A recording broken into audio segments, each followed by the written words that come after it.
The check was for $9,000, and my brother slid it across our father's desk like he was doing me a kindness. The relatives were still in their coats. Ross stood up at the head of the table in the office where our father had run the boatyard for 40 years, and he told the room the yard was his now, the docks, the travel lift, the whole business, the way Dad always wanted it. He said I had never really been a partner. He said I was the kid who scrubbed hulls, and Dad had kept me around out of pity. Then he reached up and took our father's brass spyglass down off the shelf, the scratched old thing in its faded ring of sun, and he put it in my hands. "The junk," he said. "That's more your speed." He laughed, because he had forgotten that I was standing right next to Dad the year he sealed something inside that tube. I did not take the check, and I did not raise my voice. I unscrewed the warped eyepiece in front of all of them, and I slid out the roll of paper our father had hidden 19 years ago, his signature, my signature, the notary's seal you could feel raised under your thumb, and I laid it on the desk beside Ross's $9,000. "You want to read page 4, I said, "the one where he made us equal." The office went quiet in that particular way. A room goes quiet when the story it has agreed to believe stops matching the thing it is looking at. The roll wanted to curl back into the shape of the tube it had lived in. One corner lifted off the desk and turned over without a sound, like it was still deciding. I put 2 fingers on it and pressed it flat so every coat in the room could see the bottom of the last page. 3 names in my father's careful blue ink, and beside them the notary's seal pressed deep enough that the light off the window caught the ridge of it. My name was on it, not scrawled in a margin, on the signature line between his and Ross's, where a partner signs. Ross looked at it for exactly 1 second, and then he looked back at me, and I watched him decide not to pick it up. A man surprised by a piece of paper grabs it. Ross put his hands flat on the desk on either side of the check and left the roll where it was. That was the first thing that afternoon that told me he already knew what it said. "Put that away." He said it low. Ross was never loud when he wanted the room. He had a way of dropping his voice so everyone else leaned in to catch it. And I watched 2 of our cousins tilt toward him now, like he was about to explain something reasonable.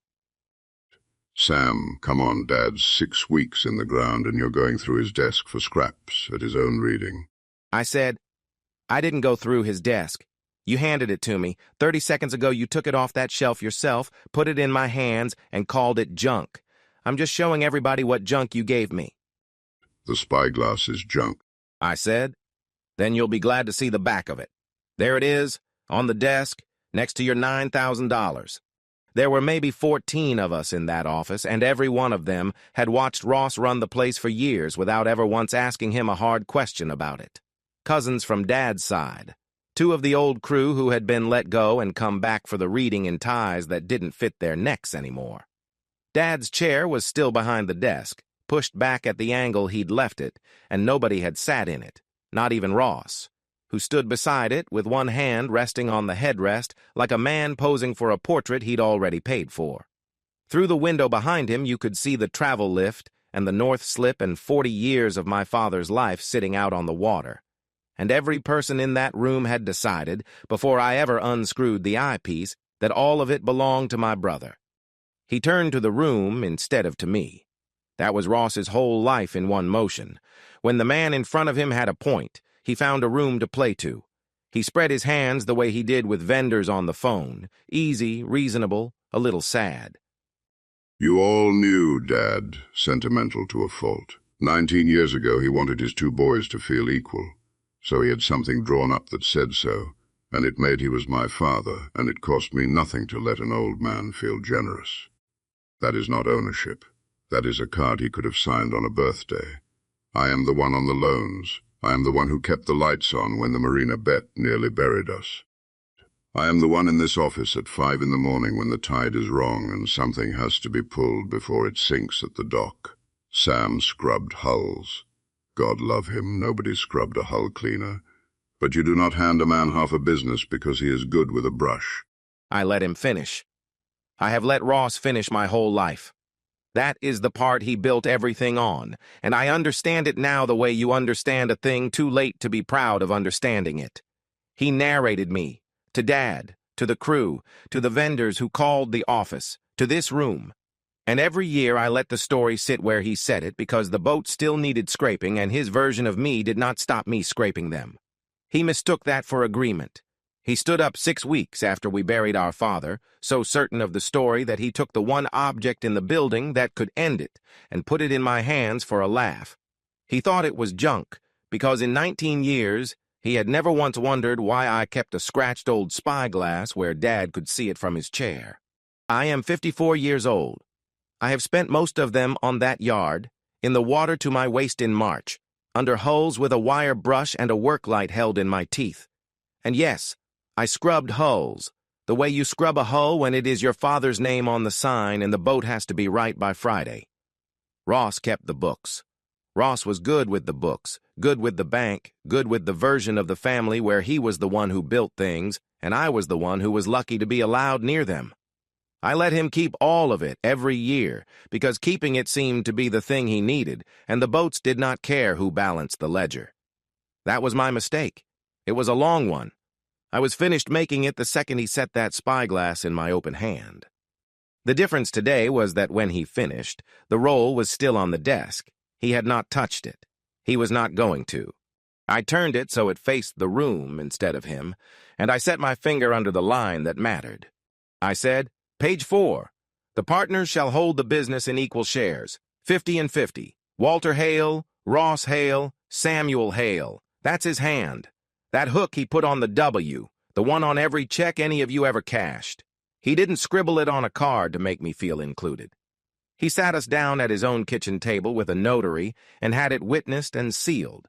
Because he wanted a paper nobody could stand up at his reading and talk away. You can argue he was too soft-hearted to mean it. That's a thing a person can say out loud. What you cannot say, with this lying here, is that I was never a partner. It's written down. It's stamped. And you're the one who put it in my hands." I felt the room move. Not toward me, exactly. That room was never going to cross the floor to me in a single afternoon. But the cousins who had leaned toward Ross a minute ago were looking at the desk now, at the seal and the 3 names. And you could watch them working through arithmetic nobody had ever made them do, which was that the man they'd let Ross call the help had been holding assigned half of the place the whole time they were feeling sorry for him. The 9,000 is me being decent, Sam. He put 2 fingers on the check and turned it face up toward me like I might have missed it. It's more than Dad left you on paper, and every person here knows it. You take it, we shake hands, this stays a family afternoon. You keep waving notary seals around. It stops being a family afternoon in a hurry. And I don't think either of us wants that in the room where we buried him. I said, "You slid me a check before you'd finished telling the room I was nobody. That's not you being decent, Ross. That's a receipt. You wanted me to sign for it and thank you on the way out." Aunt Ruth had her coat buttoned to the throat and her purse held flat against her stomach like the room might tip. She was Dad's younger sister, 66, and she had been agreeing with Ross since he was tall enough to see over the counter. "Samuel, not here. This is your father's reading, not a hearing. Whatever is between the two of you, you take it somewhere that isn't his office with his sister sitting 3 feet away." I said, "It is his office, Ruth. That's the whole point. He built it, he decided who got it, and he made sure the answer was somewhere I could reach it when I needed it. I'm not the one turning his reading into something. I'm the one holding what he actually signed." Dana Halloran had been reading the will aloud when Ross stood and talked over her, and she had let him, because that was the kind of room it was. She was Dad's estate attorney, 48, with a folder open in front of her that nobody had let her get back to, and a pen she had stopped writing with a while ago. She reached out with 2 fingers and turned the roll a quarter turn toward herself. She did not pick it up either. She read it where it lay. Wet ink, 3 signatures, and a notary's acknowledgement with an embossed seal. She looked up, at Ross, not at me. Was the estate aware this existed? It's an old draft, Dana. Drafts don't get notarized. Somebody paid a notary to sit down and watch 3 men sign this and press a seal into it. She turned it another degree and read the line along the bottom.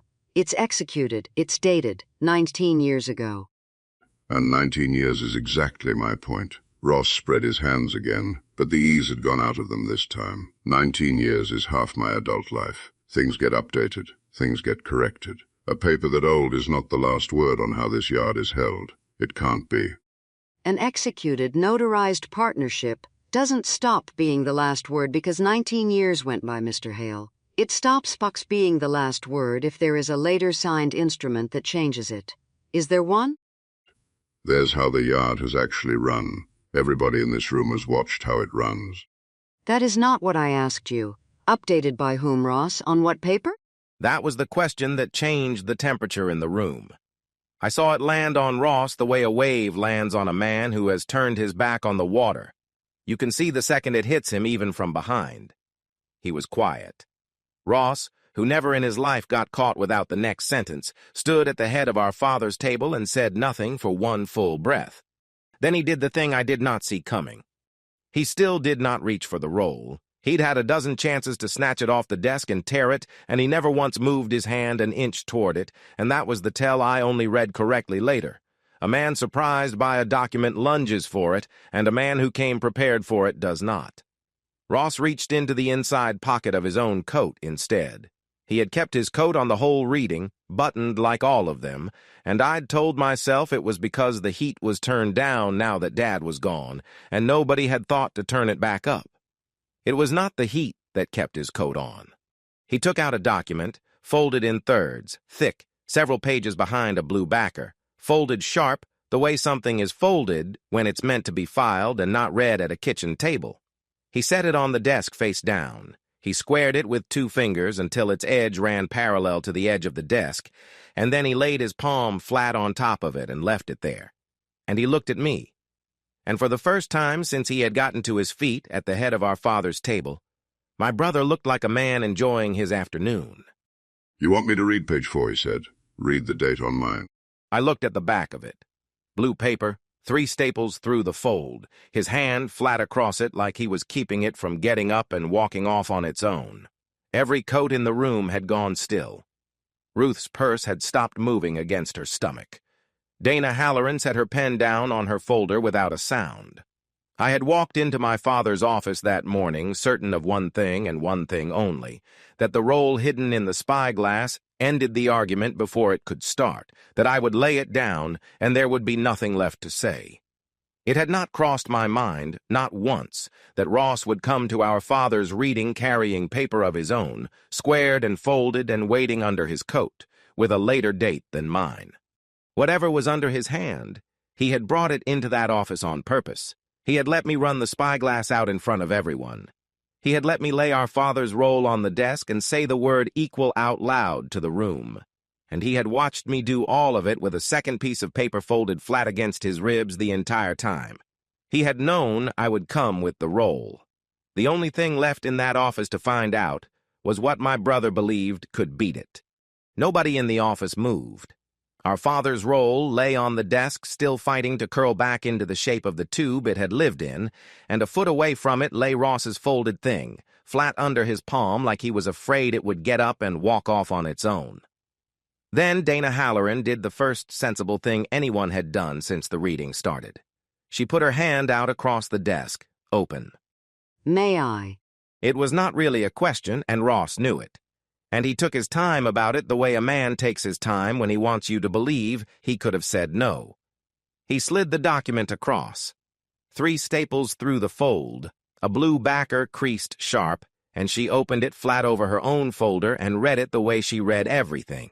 From the top, 1 finger moving down the page. It's an amended and restated partnership agreement, Ross said to the room, not to her. Dad and I sat down 3 years ago and brought the whole thing current. Same partnership, same name, new terms. It's signed, it's notarized, and it is filed with the state. That last part matters, so I'll spell it out for the cousins. Filed. With the state. There's a stamped copy sitting in a county office 10 minutes from here. Sam's got a roll of paper that lived inside a spyglass. I've got a document on the public record. When did you sign it? I said. 3 years ago, it's printed on the front. Where? That desk, same as every paper Dad ever signed. Who witnessed it? A notary, Sam. That is the whole meaning of the word notarized. Somebody with a stamp sat right there and watched us sign, then they stamped it, then it got filed. You can stand in our father's office and cross-examine me in front of his whole family, or you can drive down to the county in the morning and read the thing for yourself. It's going to say the same words either way. Which notary? I said. I don't carry the name around in my head. It was 3 years ago. It's on the certificate with the seal where it's supposed to be. Go read it if it keeps you up nights. Dana Halloran set the amendment down flat, squared it next to my father's roll, and looked up, not at me and not at Ross, but at the middle of the room, at all the coats at once. I'm going to say this one time so everybody hears the same version. Sam is holding an executed, notarized partnership, 19 years old. That makes the two of you equal owners.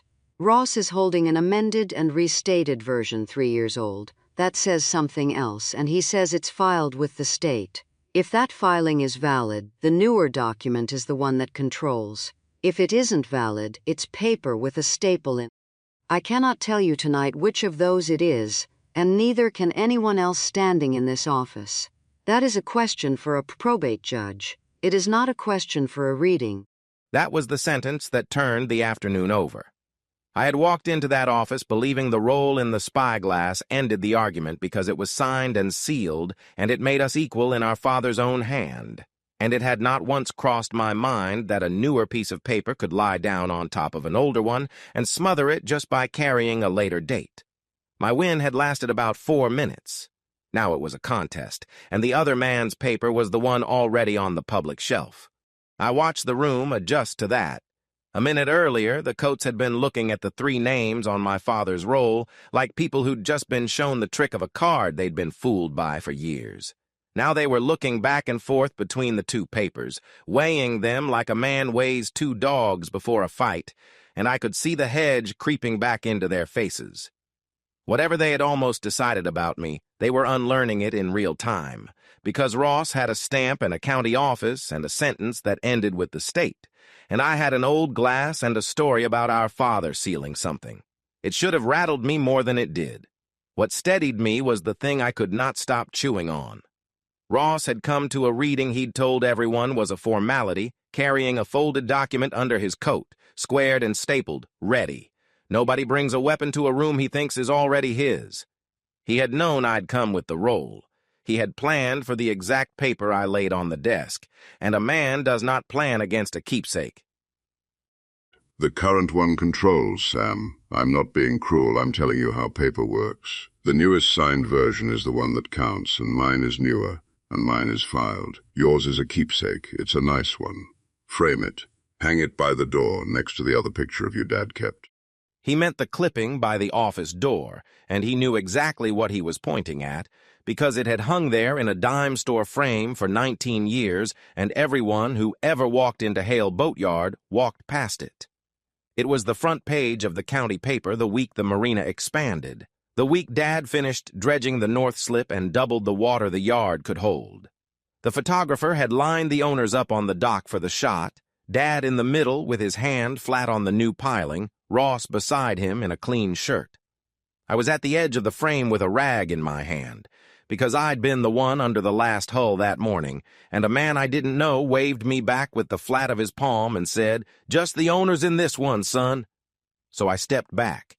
I wiped my hands, and I stepped out of the picture, and I did not say a word. That photo ran on a Sunday. It has hung by that door ever since, and I am not in it.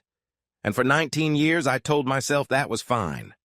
Our father built that yard over 40 years, out of one leaky shed and a hand-crank railway into the docks and the travel lift and the north slip Ross likes to say he saved.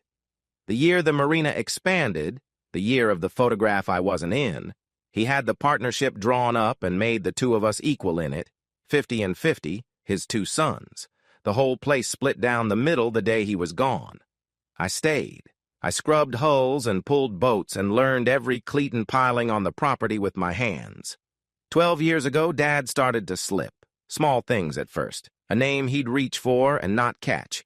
An invoice he'd pay twice. And Ross moved on to the books, gentle about it, telling everyone he was only taking the paperwork off the old man's plate. Nobody argued. I didn't argue. The boat still needed pulling, and it was easier to let my brother hold the pen. What Ross did not know, standing there explaining to the room how paper works, was that I had watched our father hide the real one.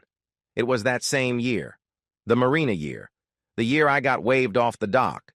Dad brought me back into this office after everyone else had gone home, and he had the roll on the desk and the brass spyglass with the eyepiece already unscrewed. He rolled the partnership tight, tighter than looked possible, and fed it down into the tube, and threaded the warped eyepiece back on and worked it until it seized. Then he set the glass in my hands, not Ross's, mine, and he held on to it a second after he'd already let go. "This is the real one, Sam. Keep it." That was all of it. He did not tell me why a man would hide a second copy of a paper already signed and sitting in a drawer 6 feet away, and I did not ask him, and now he was 6 weeks in the ground, and I could not. I set the spyglass on the shelf where he could see it from his chair, and it sat there 19 years, wearing a pale ring of faded sun into the wood around it, until the afternoon my brother reached up, took it down, put it in my hands, and called it junk. I came back to the room and to the plain arithmetic of it. My brother had a document on the public record, and I had a document that had spent 19 years inside a spyglass, and some judge I had never met was going to decide which one our father meant. I was not going to win that today in this office, in front of these coats. But there were 2 papers on that desk now. Only one of them belonged to a man I trusted, and I was not about to let mine be the one that went missing between this afternoon and the day it counted. "Both papers," I said. "I want both of them photographed right now, front and back, every page, before a single coat comes off in this room. And I want you to initial each signature page, Dana, today's date, in your own hand, mine and his, side by side, so that whatever anybody argues in front of a judge later, nobody gets to stand up and say the paper that showed up in court wasn't the paper that was lying on this desk this afternoon." You want to photograph my agreement. He had gone very still. It's filed with the state, Sam. There's a certified copy in a county office. What exactly do you think I'm going to do to it between now and then? "I don't know," I said. "That's the whole reason for the picture. I don't know what you're going to do, and you don't know what I'm going to do, so we make one record this afternoon that neither of us can touch afterward. If yours is filed and mine's a keepsake, then a photograph of both of them costs you exactly nothing." I let it sit a second. "Unless it costs you something." Take your pictures, then. Take 100 of them. He sat back down in the chair beside our father's empty one. It changes nothing about which paper a judge reads first. "Maybe not," I said. "But now there'll be 2 of them in front of him instead of 1. You brought yours out from under your coat, Ross. I'm just making sure mine doesn't disappear before his does." Halloran did not wait for Ross to give her permission. Both papers touched the estate, and the estate was hers to protect, and she had watched enough of the afternoon to want a record with her own initials on it. She stood the 2 documents up side by side, our father's roll pinned flat under a stapler and Ross's amendment open next to it, and she photographed the signature page of each one, and the front of each, and the back, holding the phone level while every coat in the room watched her do it. "Both signature pages my initials, today's date," she said, writing as she said it. "They travel together from here. If either one of them ever turns up looking different than it does right now, this is what it looked like this afternoon, in front of all of you."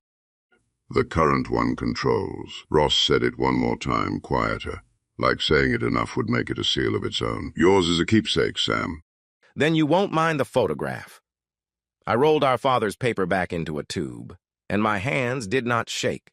I made sure of that, because his had not shaken the day he sealed it, and I picked the spyglass up off the desk, screwed the empty eyepiece shut, and put it in my coat pocket, where it rode heavy against my ribs, the exact way Ross's folded paper had ridden against his the whole reading.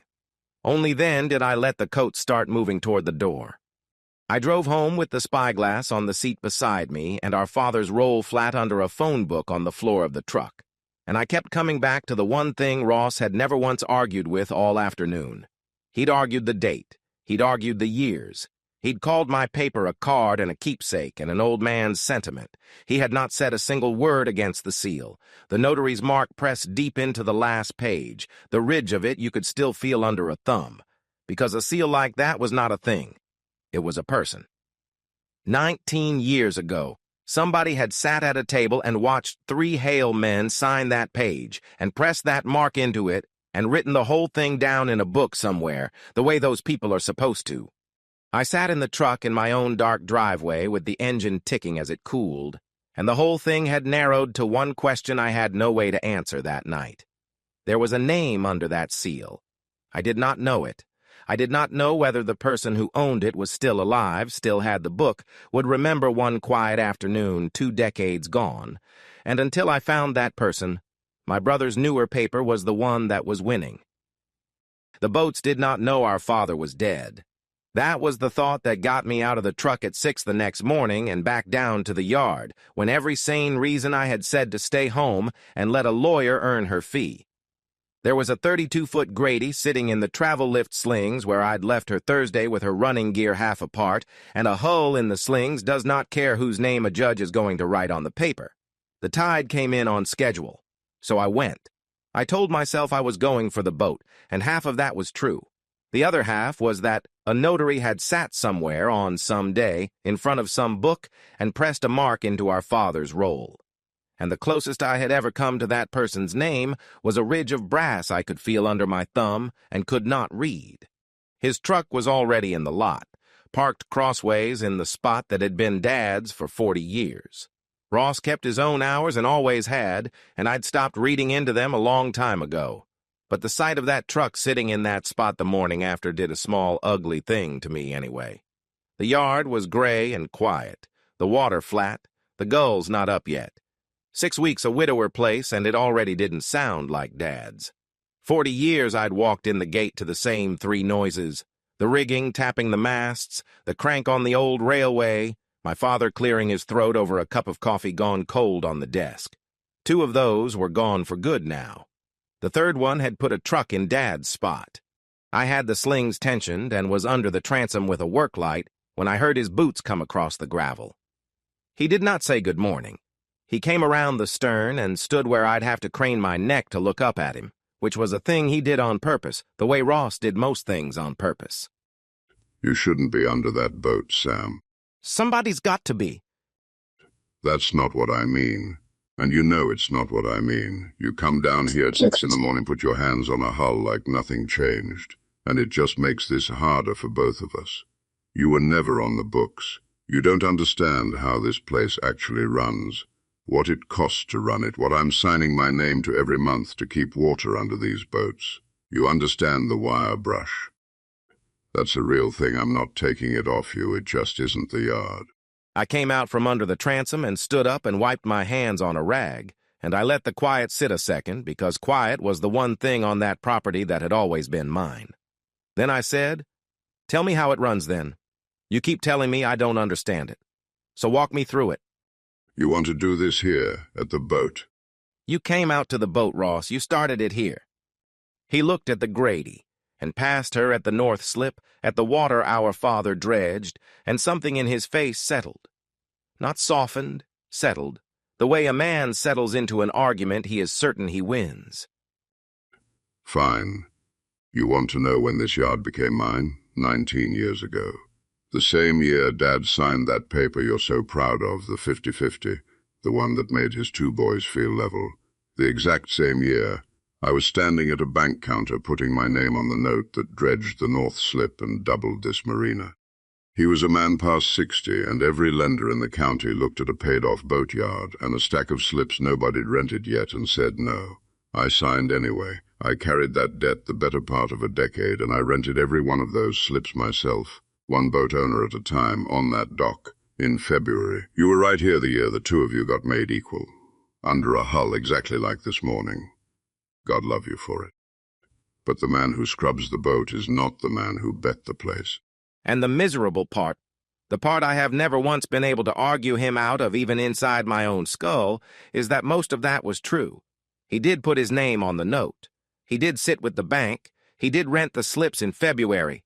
12 years ago, when Dad started to slip, a name he'd reach for and miss, an invoice he'd pay twice, Ross moved on to the books and never once moved off them, and he was not lying when he said he'd carried weight I never touched. In his own arithmetic, he had earned the whole property honestly, brick by brick, and a 50-50 our father signed to make two sons feel level was just a soft old man being soft with something that was not soft to make. Ross was not stupid, and in the version he told himself before he fell asleep, he was not even dishonest. That was the thing I was going to have to get all the way around. He believed it. I stayed, and I worked it, and I grew it.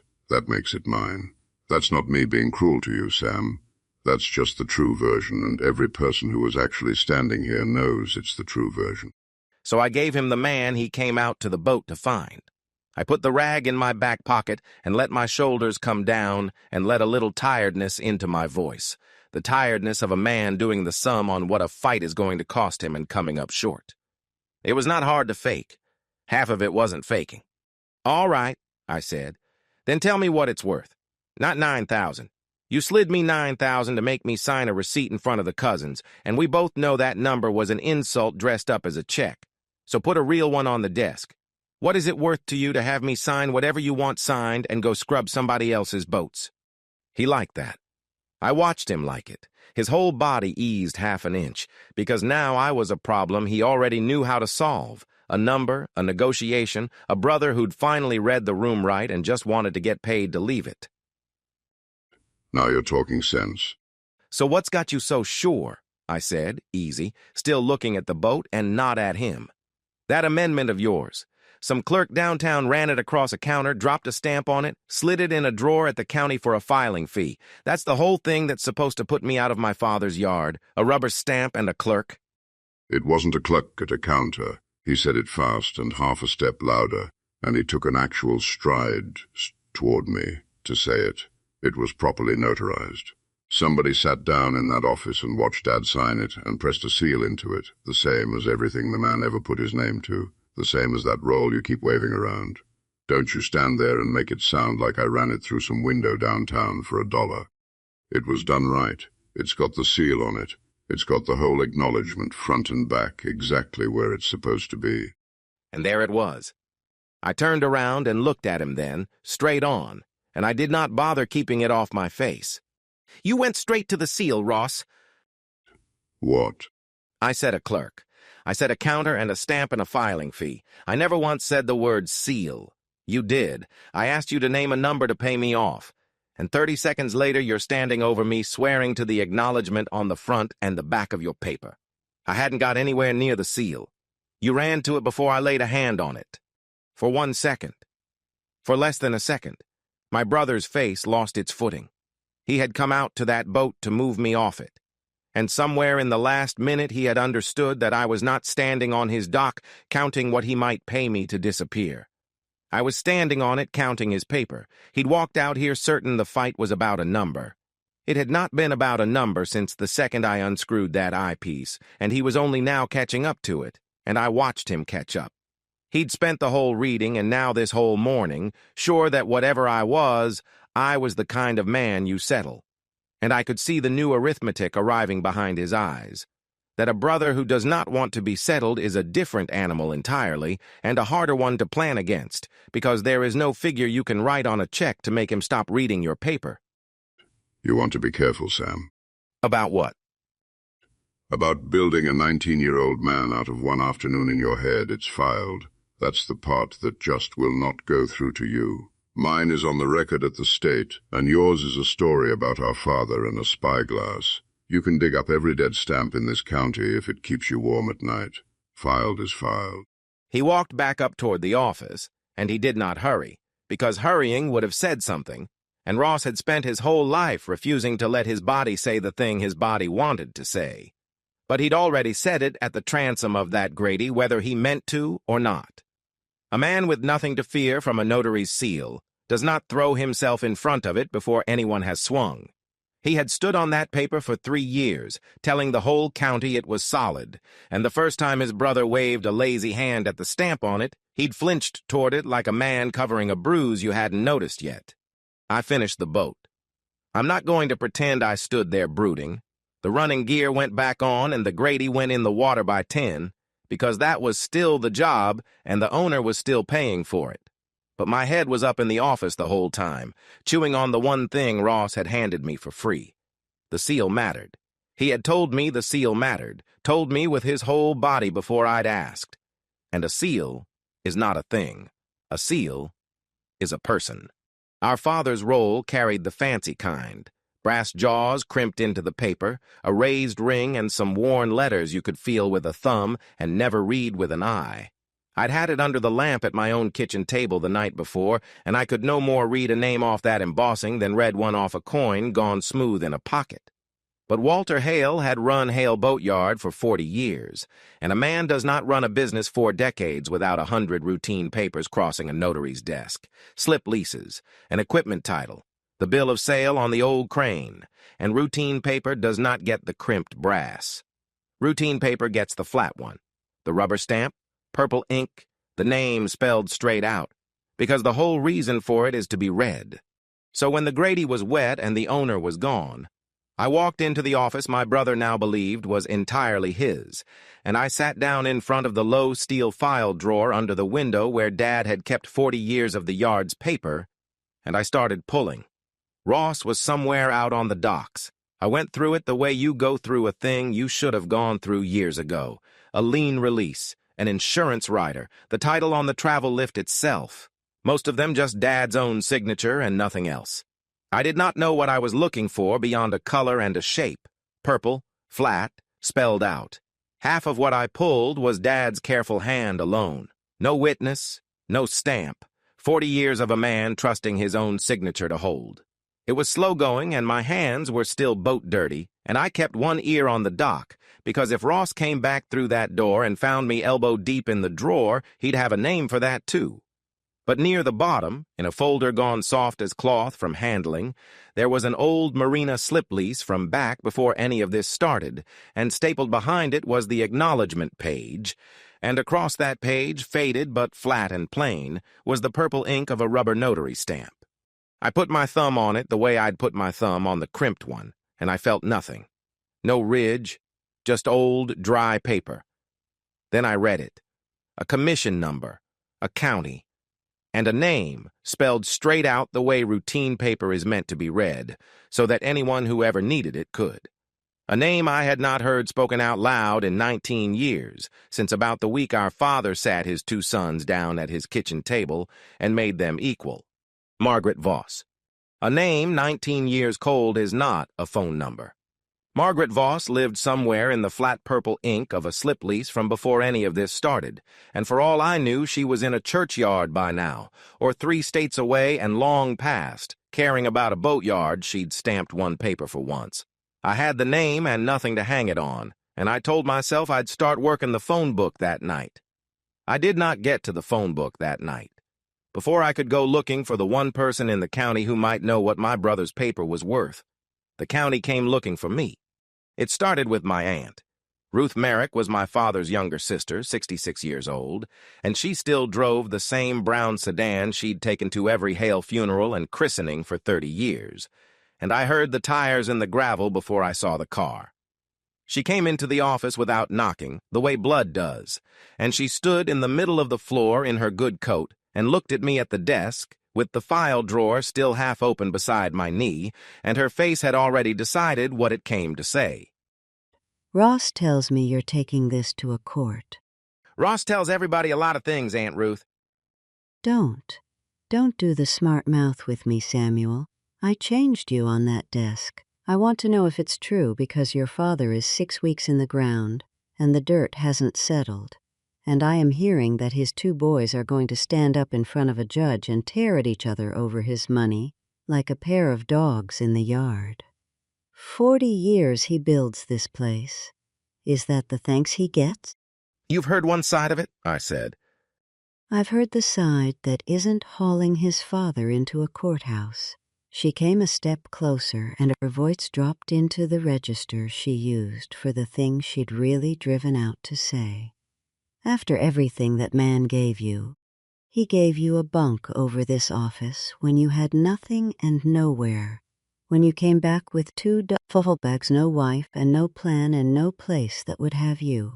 And he put a roof over your head and a trade in your hands, and he never once made you feel small for taking it. And now he's cold and you drag his name through a courtroom over a piece of a boatyard. Take the 9,000, Sam. Sign the paper your brother put in front of you, and take the 9,000 and be grateful, the way your father raised you to be. I could have told her about the roll in the tube. I could have told her the paper Ross slid across the desk was drawn to make a real thing look like a handout, that $9,000 against what this water was worth was not a kindness, but a price on my mouth. I didn't, because there was no document in that tube that would change what Ruth had driven out here, having already decided. She hadn't come to be shown a paper. She'd come to close a door. So I gave her the one true thing that didn't need a lawyer.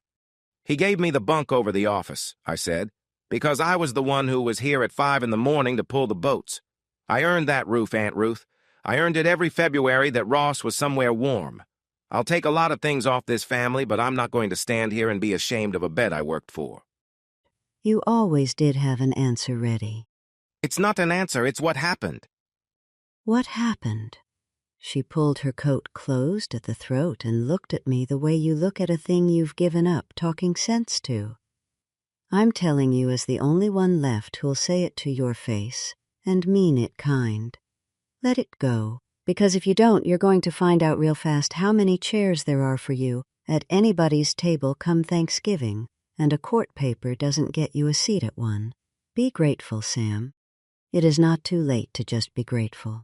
She left the way she came, the brown sedan crunching back out the gate, and the quiet she left in the office was not the good kind. Something in it had gotten under the door. Not a doubt about the paper. I knew exactly what the paper was. A doubt about the room around the paper. Ross had gotten to the family before I'd even thought to try, and he'd gotten to them with the one story they wanted to hear anyway. The version where nobody had to think a hard thought about Walter, and the only thing wrong in the whole picture was the bitter younger son who couldn't find it in himself to be grateful. Which is why I got in the truck and drove to the bank. Not to fight Ross, to keep the yard running while he and I fought. The operating account paid the fuel and the haul-out insurance and the 2 men on the crew, and it did not care whose name a judge would eventually write on the deed. If Ross was already spinning the family, he'd be spinning the money too, and the money was the one thing keeping water under the boats. So I went to stand in front of the account before he could pour it all into a story. Ross's truck was in the lot. I should have read that for what it was, and I didn't, because I was thinking about payroll and fuel, and not about him. Inside, a young loan officer I half knew came around the desk when I asked about the operating account. The yard had banked there 40 years. My father's paper had crossed that counter my whole life. And before he answered me, he did a small, careful thing with his mouth. He said Mr. Hale was with them right now. In fact, back in the manager's office going over the partnership file. He landed on Mr. Hale like it was a whole and finished thing. One man, no question in the county which one. He said if I wanted to wait, they were nearly through. That these were really matters for the partners to sort out between the bank and themselves, and that if I wouldn't mind giving them the room for a few minutes, he'd come find me the moment they were done. Matters for the partners. Give them the room. And I stepped out. I want to be plain about that, because it's the part I've gone over the most since. Nobody dragged me. No hand landed on my chest. A polite young man at a bank used a soft version of 6 words I had heard exactly once before in my life. Just the owners in this one, son. And my body did the thing it had done 19 years ago on the dock with a rag in my hand and a photographer waving me back out of the frame. It stepped back. It found the door. I stood in that parking lot in the cold with the truck keys in my fist, and I let a bank shut my brother behind a glass wall with my father's account. And I waited to be told when the owners were finished, and for a full 2 minutes, it did not even feel like losing. It felt like manners. It felt like the natural order of a thing I'd agreed to a long time ago without ever once being asked to agree to it. Then I saw the photograph. Not on a wall. In my chest. The clipping by the office door, Dad center dock with his hand flat on the new piling, and me at the ragged edge of it stepping backward with my hands going to the rag, saying nothing, doing the erasing to myself so nobody else would have to lift a finger. For 19 years, I'd told myself I got waved out of that picture. I hadn't. I'd walked out of it. And I was standing in a bank parking lot at 54 years old doing the exact same thing again, on my father's account, 6 weeks after we buried him. I put the keys back in my pocket and I walked back inside. They were at a wide desk in the glass office, Ross in the chair like he'd grown up out of it, a signature card and 2 forms squared under the officer's hands. I didn't sit. I looked at the top form and I read it upside down, which is a thing anybody can do, and I saw enough. My own name. And in the little box where a bank notes who a person is to an account, 2 words in the officer's careful hand. Settled Heir, and under my brother's name, sole signing authority, the ink of it not an hour old. Sam, Ross didn't stand. We're just tidying the account up so the yard keeps running. You want the yard to keep running, don't you? There's nothing here that touches the probate business. This is so somebody can sign for a fuel delivery on Monday morning, that's all it is. Take the settled Heir off. I said it to the officer, not to Ross. I'm not a settled anything. This estate is in probate. The estate's attorney is Dana Halloran. She read the will out at the yard this week. And there is a 19-year-old executed partnership that makes me a 50% owner of the account you are about to hand one man the run of. I'm not asking you to freeze it. I'm not asking you to strike his name. I'm telling you that before I walk out of here today, there is going to be a written notice sitting in that file in my hand that says this account is claimed, that says pending probate, and that says the other half of it has a name, and the name is mine. You don't get to walk into a bank and... I'm not walking in, Ross. I'm not walking out either. That's the whole point of it. And I pulled a chair out, and I sat down in it, across from the 2 of them, and I did not raise my voice, and I did not leave. That was the entire move. A man who will not step out of a room is a harder thing to file than a man who will, and the 2 of them understood it inside of a minute. The officer looked at Ross, and Ross looked at the glass wall like the answer was out in the lobby somewhere, and then a form got turned around to face me, and a pen got laid on top of it. I wrote out what I'd said in plain block letters. The probate, the attorney, the partnership, the 50%, my father's role named in it by date, and I signed it, and I dated it. And I watched the officer stamp it received and slide it into the same file where Ross's fresh sole authority was still drying. I stepped out of one picture 19 years ago, I said, standing up mostly to myself. Not this one. That goes in the file today right up next to his, and it does not come out. It did not undo what Ross had done. His name still ran the account. A bank had still written settled Heir beside mine in ink, and that phrase was going to sit in a bank's file with a bank's stamp on it, and every room this fight walked into was going to read the bank's word before it ever read me. I'd come in to protect an account, and I'd watched myself get filed as the hired help in the doing of it.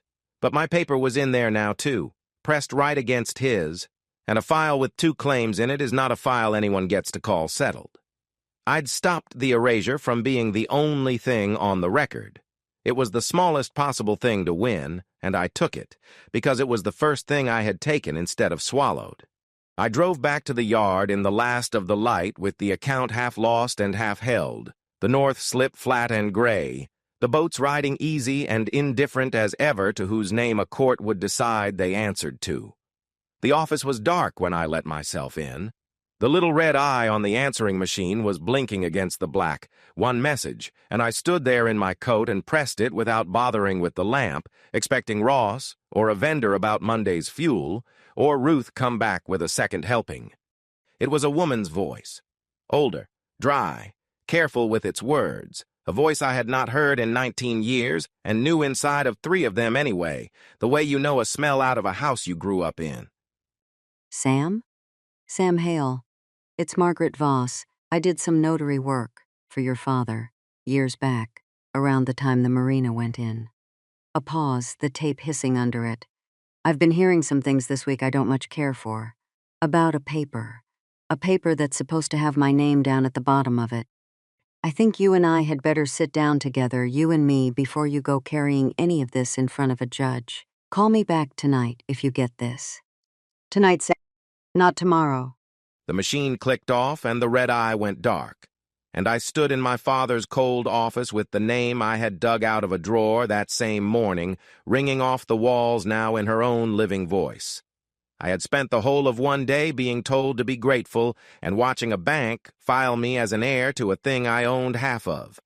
And the only person left alive who had sat across a table and watched my father seal his name had just told my machine, unasked, that she'd been hearing things she didn't care for, and to call her tonight, before a judge, before anyone. I called her back before I got my coat off. She'd left the number at the tail of the message, spoken slow and twice over the way careful people do, and I'd written it on the pad by the machine while the tape still ran. She picked up on the second ring, the way a person answers when they've been sitting near the phone deciding whether you're the kind of man who calls back when he says he will. Sam Hale. You said tonight. It's tonight. So it is. A pause and a kitchen going quiet behind it. I did notary work for your father the year they dredged the North Slip. I remember it, because in 40 years of sitting people down to sign things, it was the only morning a man ever sat two grown sons at his own kitchen table to watch each other put their names on the same page. That kind of morning you keep. I was one of the sons, I said. I know which one. You were the one who read every line before he signed it. Your brother signed where I pointed and checked his watch twice. It was 19 years old, and she handed it to me across a phone line like it cost her nothing, and it landed harder than anything Ruth had carried into the office that afternoon. A stranger I hadn't heard from since before any of this had just told me, without being asked, which of Walter Hale's two boys had sat at that table like the paper mattered. Then she came to the part she wouldn't say over a wire. Twice that week, people she trusted had brought her the same thing. That my brother was walking a document around the county with her seal on the bottom of it, an amended something, a restated something, dated a few years back. And she wanted it understood, once, out loud. I did not sit anybody down a few years back. So before you take one page of this in front of a judge, I want my own two eyes on the thing he says I sealed. You bring it, and you bring somebody who knows the law.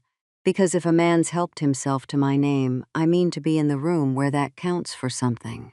I told her the estate's attorney was Dana Halloran, that she'd read the will and already photographed both papers. Good, Voss said. Then they'd sit down together, her office, early. Not on the phone. She was too old to trust the important things to a wire. I hung up and stood in the dark office a while with my hand still on the phone. 2 days I'd spent being told to be grateful and watching a bank file a smaller version of me over the top of my own name, and now a woman I hadn't laid eyes on since I was 35 had called my machine unasked, angry on my father's account before she'd gotten around to being angry on her own. I did not sleep much that night either. But it wasn't the same not sleeping as the night before. The night before, I'd lain awake holding a thing that had been done to me. That night, I had something to do in the morning. Halloran kept 2 rooms over the hardware store in town, a bench, a shingle, a coffee maker that had long since given up. I came in the next morning with the roll buttoned inside my coat, and Margaret Voss came in a step behind me, a small, straight-backed woman of 71, reading glasses on a chain, checking the room the way you'd check a shelf to see whether it hung level. Halloran had the file open and squared on the desk, both signature pages laid out in their photographs, and she didn't spend the morning on the weather. She wanted the original itself flat, she said, with real light on it. I unbuttoned the coat, slid the roll out, and laid it down. It looked small on that wide desk, a curl of paper the color of weak tea, nothing on its face to tell a stranger it was worth a boatyard. She weighted the corners open and went down all 4 pages one at a time, and at the last she stopped and held a finger just above the seal without letting it touch. This reads clean. 3 signatures, 1 sitting, a seal you can feel with a thumb. As an instrument standing on its own, it's genuine. She let a second go by, and on its own it loses to your brother's. It's got my father's name on it, I said. So does his, that's the whole problem. and I'm not going to soften it for you. His paper called itself amended and restated, she said. It claimed the three of us had sat back down a few years ago and replaced this one, and he had filed it with the state, and the law read the newer, filed instrument as the one that controlled, right up until a court was handed a reason to tear it up. I hadn't walked in holding the winning document. I'd walked in holding the older one. So I'm beaten before I start. You're beaten if you fight the fight he built for you. He wants you in front of a judge asking for a share, a piece, a settlement, split the difference. The second you ask for a share, you've agreed his paper's real, and the only argument left is how much of your own yard he keeps. Then what do we ask for? We ask the court to void his, not shave it down. Two things were wrong with that paper, she said, and either one was a thread you could pull.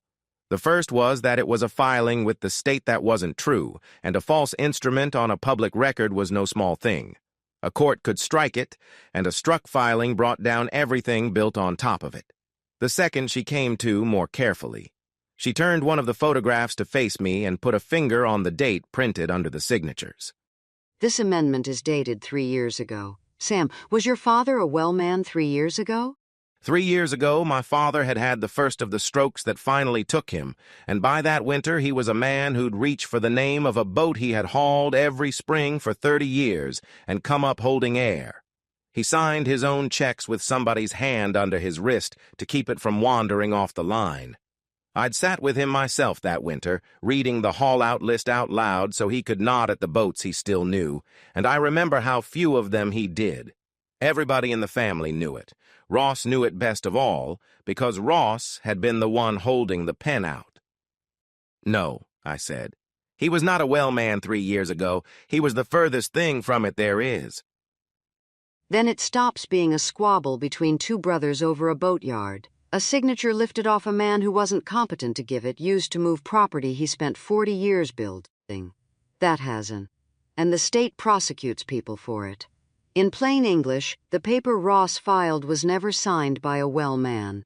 The one in that spyglass was... Margaret Voss had said nothing through any of it. Somewhere in the middle, she'd put her glasses on and drawn the photograph of Ross's amendment across the desk with 2 fingers. And she'd been reading the bottom of it the way she must have read 10,000 bottoms of pages. Now she set it down and took the glasses off. It was the shape of her seal, she said, the county, the number she'd carried. And she had never once made that acknowledgement. I know what I sealed for your father 19 years ago. I watched 3 men sign. I wrote it in my book that same night. I did not seal one thing 3 years ago. I couldn't have. My commission expired 5 years back, near enough, and a notary with an expired commission is an old woman holding a paperweight. Somebody peeled my name off a real page and set it under a false one. Then say that in a courtroom with your own book open on your lap, and his paper doesn't survive the morning. She pulled a fresh document out of the file, a probate petition already typed, the estate's caption across the top, turned it to face me and set a pen on top of it. This opens it. It asks the court to declare the amendment void and restore the partnership the way the original lays it out. It needs a petitioner. It needs a name on the first line. The day before, a bank had written settled heir beside my name in ink because I stepped out of a room and let it. I'd stood in a cold parking lot with the keys in my fist and let a polite young man file my father's version of who I was while I minded my manners in the wind. I looked at the blank first line of that petition, the place where a man says out loud in his own hand that he's the one bringing this and no one else. And I did not slide the pen across to Halloran. And I did not ask whether the name that belonged there was the estate's or the attorney's or anybody's but mine. Then we don't ask for my half, I said, and I signed it. First line, my whole name, the way you write it on a thing you mean to stand behind in a room full of people. We prove his paper was never signed by a well man. Something in that office turned over while the ink dried. The morning before, I'd been one man with an old roll of paper and a whole county that had already decided I was the bitter brother who couldn't find it in himself to be grateful. Now there were 3 of us at a desk, the estate's own attorney and the only living soul who had sat across a table and watched my father seal his name. And the thing the three of us were building wasn't a plea for a slice of the yard my father ran for 40 years. It was a demand that a false paper come off the public record altogether, struck and gone, as if Ross had never filed it at all. I had walked in holding the older document. I was going to walk out holding a case. It would have been easy, in that warm little office with two people finally sitting on my side of the desk, to let the good feeling talk me into believing the hard part was already behind me. But I'd wanted to believe easy things before, and the wanting had cost me. A place in a photograph, and the 19 years I spent standing quiet at the edge of my own family, because it was simpler than making anybody move over and let me in. So I kept one plain fact out where I could see it, under all the warmth, and it was not a comfortable one. She'd file that afternoon, Halloran said. It would draw a hearing date a few weeks out, and she wanted me clear on the few weeks. Until a judge said otherwise, that amendment was still the paper that controlled, Ross still signed for the yard, and nothing done at her desk that morning took his hands off any of it. It only meant his hands were being asked a question now, in the open, where he couldn't answer it alone. Voss got to her feet and worked her arms into her coat, unhurried. A woman who had decided something between the phone call the night before and the chair she'd just left. I've kept every commission book I ever filled. 40 years of them in a cedar chest at the foot of my bed. You don't write your own hand beside that many names for 40 years and then feed the books to a stove. The night I sealed your father's original is written in one of them, with the date beside it. The day my commission expired is written in another. I'm going home to lay my hands on both. When Dana stands me up in that courtroom, I don't intend to be remembering things, Sam. I intend to be reading them. She let herself out into the cold, 71 years old and steadier crossing that threshold than I'd been standing in a bank parking lot the day before, and I stayed a moment with the signed petition in front of me and the roll button back inside my coat. For the first time since the check slid across my father's desk, the floor felt like it was under me instead of going out from beneath me. I should have known better than to like the feeling as much as I did. Ross had run that yard for 12 years by knowing where every piece of paper was before anybody else thought to go looking for it, and he had not yet heard the name Margaret Voss.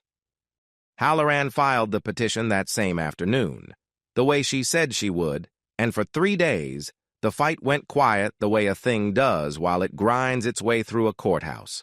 I hauled boats and paid the crew and kept the North Slip running like the yard wasn't the very thing two brothers were about to open up in front of a judge, and every evening when the office went dark I rolled the original back into the tube where my father had kept it and set the spyglass on the shelf in its faded ring of sun, because that was where the thing lived. I'd done it out of pure habit, the careful thing that would turn out to be the careless one. On the 4th day, Ross drove down to the yard, and he did not come the way I'd spent 3 nights bracing for him to come. I'd braced for the man who'd cornered me by the travel lift, flat, cold, sure of every board under his feet. What came through the office door was a brother. He had 2 coffees from the place in town, and he set one on the desk in front of me like we hadn't spent a week tearing at each other over a dead man's boatyard, and he pulled the spare chair around and sat down in it easy, and for one breath he looked so much like the older boy who'd taught me to splice a line off the end of the fuel dock that I had to remind myself which year I was standing in. "I've been thinking about Dad," he said. "That makes 2 of us." 7 weeks in the ground, and his boys are going to stand up in a room full of strangers and let a man in a robe cut him into pieces, in front of the whole county. You want that hung on him? He turned the coffee cup a careful quarter turn on the desk, because that's what the paper you filed does. It doesn't touch me half as hard as it touches him. Let's not do this to Dad, Sam. It was a good open. He'd found the one lever the guilt trap in Ruth's mouth hadn't. Not that I owed him a thing, but that I owed the old man in the ground a quiet grave. I let him keep talking because I wanted his whole hand face up on the desk before I said a word. I'll buy your half. A real number this time, not the 9,000. I know the 9,000 landed wrong. That was me being clumsy at the worst hour a man can be clumsy in. We bring an appraiser in, Value the whole business honest, the boats, the lift, the land under all of it, and I write you a check for half of whatever it comes to. You keep your dignity. I keep the place running the way I've run it for 12 years. And nobody stands up in a courtroom and airs what Dad spent 40 years building. He tapped the folder he'd carried in. Sign the fund closure. We shut the estate quiet. It stays in the family. That's the whole of it. Keep it in the family, Sam. What's the number? I said. Half of what exactly? That's what the appraiser's for, to find the number. Give me a range, then. You've kept the books on this place 12 years, Ross. You can tell me what this yard is worth in your sleep. What's half? I'm not going to throw a figure on the desk and have you hold me to it before a man so much as looked at the hulls. I'm being careful for the both of us. And there was the first crack in it, quiet as it was. A man who could tell me to the dollar what a fuel delivery cost and what the travel lift cleared in a season had gone vague as fog the one moment a number might have committed him to writing a real check. The buyout was a story he was telling to get himself to the next sentence, and I was starting to notice that the next sentence, however he came at it, always bent back around toward the same small thing. He hadn't carried the fund closure in himself. Kara had. My niece was 29, Ross's girl, and she'd come in a step behind her father with the folder held flat against her chest, the way you hold a thing you'd rather set down and walk away from. She'd grown up on this yard the same as I had, summers on the dock, and she had her father's straight back and none of his flat eyes, and right now the eyes were the trouble, because they wouldn't come to rest on anything in the room for longer than a second. "Hi, Uncle Sam," she said, and it came out smaller than a grown woman means a thing to come out. Kara. Kara's helping me square the estate away, Ross said, without turning to look at her. She's a signatory on the reserve fund. Dad set it up that way himself. The family's already putting its name to it. Ruth signed hers last week. Kara signs, I sign, you sign, and it's closed. A page of family names, and the whole thing's done. And what does the fund closure say, Ross? Word for word. It says the estate accounts are settled and closed.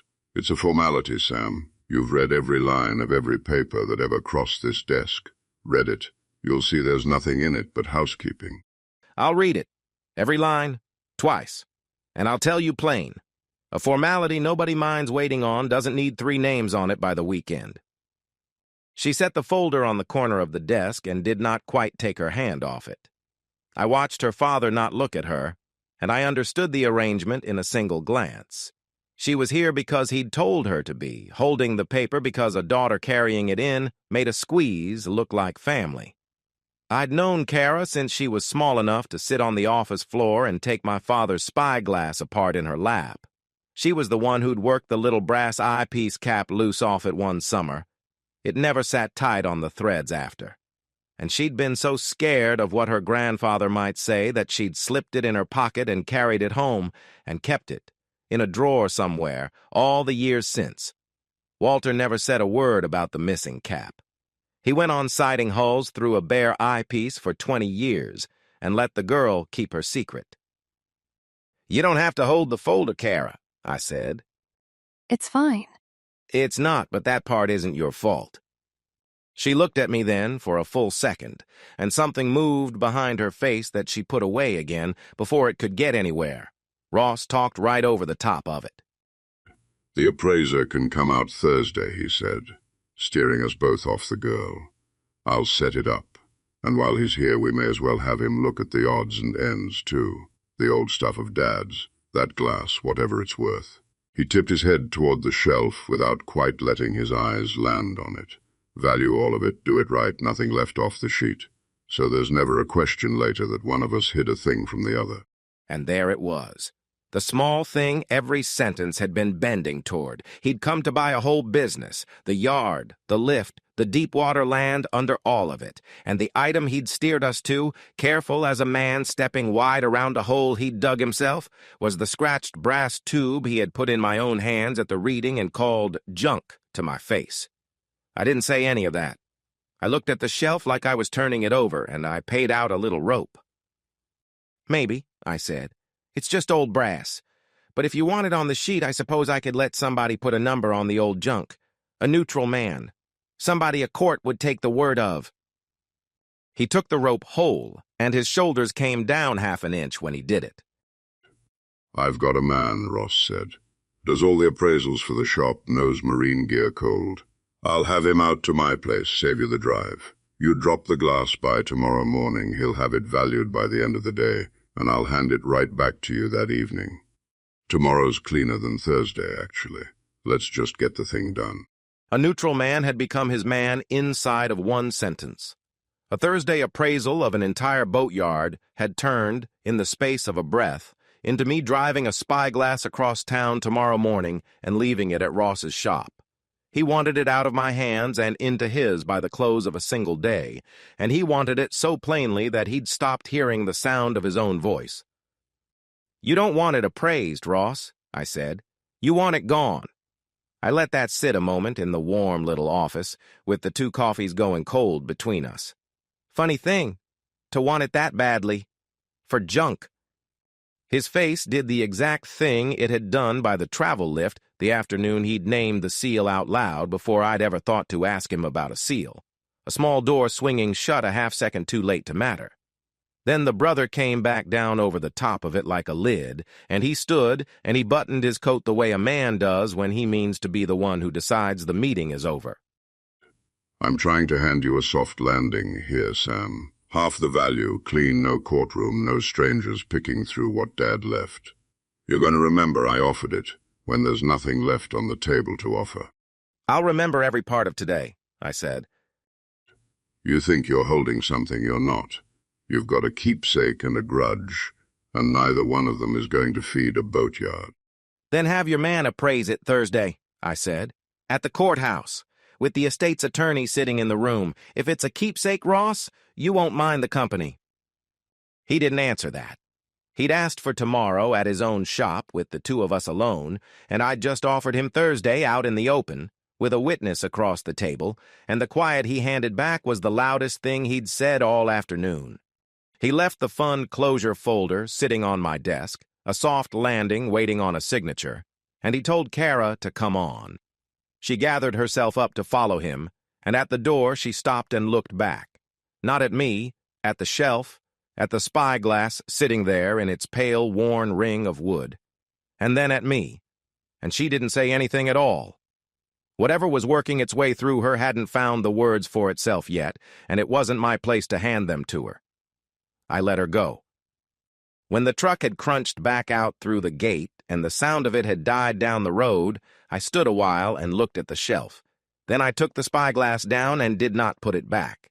I unbuttoned my coat and buttoned the cold weight of it against my chest, the same way Kara had once carried its little cap home in a child's pocket. And the office felt changed, with the pale empty ring of wood on the shelf where the glass had lived for 20 years. Because I understood the shape of the whole afternoon now, and it was worse than a lowball buyout. Ross hadn't driven down to buy my half of anything. He'd driven down to buy the 1 hour it would take to get my father's tube across town and into his own 2 hands. The coffee and the apology for the $9,000 were only the paper he'd wrapped that hour up in. He knew the paper that beat him was the one you could still hold in your hand, and he wanted it in a fire. He'd come within one polite favor of talking me into driving it to the match myself. A shelf in an office my brother carried a key to was no place for it now. He wasn't going to quit because I'd read him once across a desk. He'd only go quieter about it, and I would not always be in the room. So I put the truck in gear with my father's glass buttoned tight against my ribs, and I pulled out through the gate into the dark to put the one thing that could beat him somewhere my brother's key would never turn. There was exactly one door in the county Ross had never held a key to, and I drove to it in the dark with our father's glass buttoned under my coat. I'd called ahead from the payphone outside the shut gas station on the county road, and Margaret Voss had said, "Come now, come tonight." She'd have the coffee on and the books out, and when I turned into her drive, the porch light was already burning and the front room behind it was lit up gold. 71 years old, and she'd sat up past 10 on a work night for a man she had met twice, because somewhere in the last week this had stopped being my quarrel alone and turned into a thing she took personally, the way a person takes it personally when somebody steals their handwriting. She had a card table set up under a floor lamp, cleared down to two things: a black cloth-bound ledger, and beside it, flat under a glass paperweight, the photograph Halloran had made of Ross's amendment the day of the reading. Two straight-backed chairs. A pot of coffee she didn't so much offer as set down between us like a third party to the meeting. I unbuttoned the coat and worked the roll out of the tube, slid the warped eyepiece off the threads the way I'd done it 100 times, tipped the brass, and let our father's paper come down into my hand, and I laid it flat under the lamp beside the picture of the thing that was trying to erase it. Put your thumb on it, she said, the real one, right there under the last line over the seal, press down. I pressed. Under the pad of my thumb, the paper wasn't flat. There was a ring of it standing up off the page, a hard little relief of ridges and a valley you could feel in the dark with your eyes shut. The county name and the number bitten up out of the fiber from underneath. That's a seal, she said. That's a steel die and an arm behind it and a woman leaning her whole weight down on a lever to press that shape into the page. You feel it because it's a wound in the paper. It doesn't wash off, it doesn't fade, and it doesn't copy. You can copy the picture of the seal, but you cannot copy the bite. She slid the photograph of Ross's amendment across until it sat beside the original seal to seal. Now look at his. They were the same shape, the same county, the same ring, near enough the same number that a man glancing at the two of them across a courtroom would nod and move right on. But the seal on Ross's page lay flat on the paper the way a stamp lies flat, a gray shape printed onto the surface instead of pressed up out of it. Even in a photograph, you could see it once she'd put your thumb on the truth first. The real one threw a shadow because it stood up off the page. His threw none, because there was nothing standing there to throw one. Nobody pressed that, she said. Somebody laid a copy signature page and ran the whole thing through a machine. A paste-up. I have watched 40 years of real ones come off my own lever, Sam, and that is a photocopy wearing my name. Halloran can put a man on the stand who does this for a living, I said. I wanted to hear you say it in your own front room first, where nobody's paying you and nobody's watching. Is that a copy of your seal, or isn't it? It's a copy, she said. I'll say that to a judge with my hand on a book, but a copy of my seal on a fresh page isn't the whole of what's wrong here, and you know it, or you wouldn't have driven out at 10 o'clock at night. Ask me the other thing. The date, I said. Tell me about the date. She opened the black ledger to a page she'd already marked with a strip of folded newspaper, turned it to face me, and set one finger under a line of her own handwriting. A date, 19 years back. Our father's name. A few words in a narrow column. The partnership, the North Slip, the year the marina went in, and beside them the number off the seal, copied out in her hand the same night she had pressed it, because that was the kind of woman she was and always had been. That's the night I sat 3 hale men down at your father's kitchen table and watched all 3 sign, she said. I wrote it in the book before I drove home. That's your original. That's real. Then she closed the black book and drew a thinner one out from under it, a later one, and put her finger on a different line. And that is the day the state let my commission lapse, 5 years ago this past spring. After that morning, I could not notarize a grocery list. My die went into a drawer, and it has not come out of that drawer since. She let me do the arithmetic myself, which was the only arithmetic in the whole business a man needed no license to do. Ross's amendment was dated 3 years ago. Her commission had already been 2 years dead by then. There was no morning 3 years back when Margaret Voss could have pressed that seal, because the thing that gave the seal its meaning had expired, and she had written the date of its dying in her own book 5 years before my brother ever thought to reach for her name. My commission died 5 years ago, she said. That page is dated 3. That is not my hand, and it is not my seal. He didn't just lift a signature off a sick man, Sam. He hung the whole thing on the authority of a woman who had none left to give. I was already dead, on paper, the day he chose my name to carry his lie. You understand what you've got now, she said. It wasn't quite a question. I've got a calendar, I said. His paper leans on your seal leans on a commission that was 2 years in the ground when he dated it. That's not my word against his. That's arithmetic, And arithmetic doesn't have a favorite Hale. No, she said. It doesn't. I can't argue him for you, Sam. I can only read the dates I wrote down when there was no reason on earth to lie about them. And there it sat on a card table under a floor lamp.